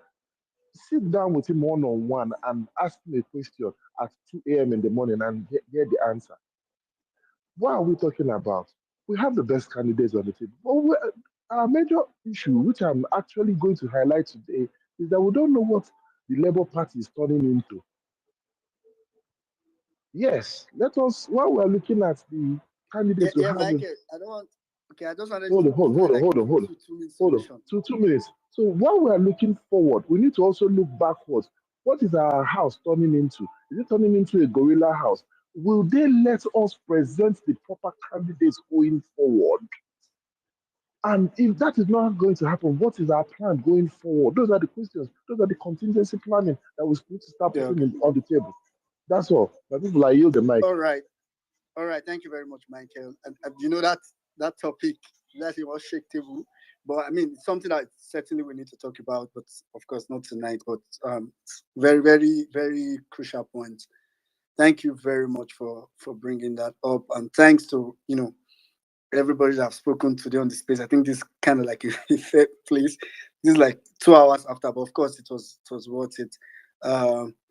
Thanks to everybody those of you that requested the mic, especially those that requested the mic, especially to ask Mr. Val questions. We'll keep getting him, and I hope it takes Saddam's advice to even get on, various kind of spaces, engage in conversations, even the smallest of spaces, quote unquote, to engage in conversations and have time to engage with people a lot. And I hope we'll do that. It's coming very early. So this for me, it doesn't get better than this. I want to believe. I really want to believe that Mr. Val's candidacy would be one that would really have a united, obedient front. Really, I want to believe that. Although, like Mommy B said, some people had the touch. So something you can't stop sometimes. But thanks everybody for coming. Apologies to those that couldn't speak. I'll hand over to Saddam now. Thank you very much, my brother. Well meaning. Thank you, guys. Guys, thank you so much for that amazing space. I will just wrap up by saying, first of all, please, if you did not start the space with us, please go back and replay this space. I said so many things in my submission earlier on, and I wish everybody here listened to what I said earlier on. That's just my own point of view. I really think we have to go back to basics.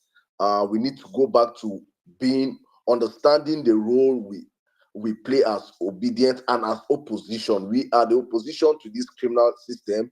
And when you are in opposition, you don't attack yourselves. In opposition, you attack the system. You expose the rot in the system. You expose the criminality in the system. I'm not saying that we shouldn't have these bickerings. We shouldn't have our major focus, our spaces, our tweets. There should be no reason why every day you wake up, you're making 10 tweets a day and all the 10 is pro Cruz or pro.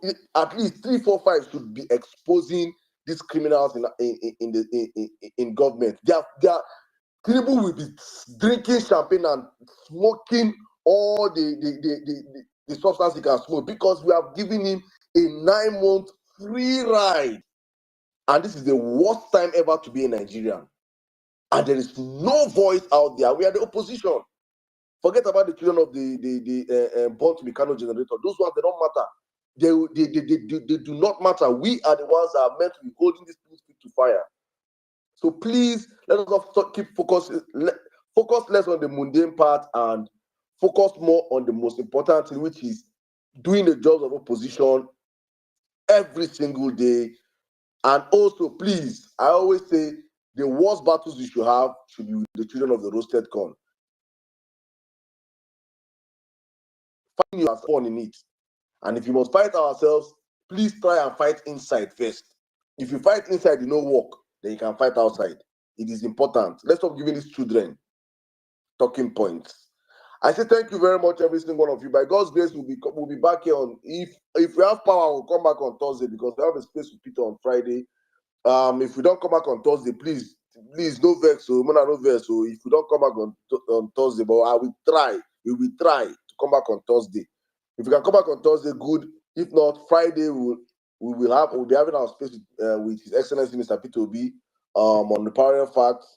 Hopefully, same time, same station. Thank you so much, every one of you. My brother Jimmy, thank you so much. Welcome in Nigeria. Sarah, you just came up here. You know who want to talk. See, if you end the come on space, you know want to talk. No request, Mike, please. No come the short space. We no come here to the look with your face. So this place, this is a violent space. Correct. Thank you very much, Mami Bolande. Sweet angel of the Renaba Best Kingdom. Thank you very much. Guys, I could not speak. If you let me, you're raising your hand for say, you don't feel. Please, if you could not speak, no verse, so I beg, no verse. It's just that we don't finish space. Yeah, please, no vex, please. We'll be back on Thursday, God's willing. I see you, my big Steve. Thank you so much. The Violence Based Team Cast and Crew stream space on our Facebook channel. Thank you so much. YouTube channel, The Violence Radio Station. Thank you so much, guys. Our media partners in Gen Z TV. Thank you so much for also streaming these spaces.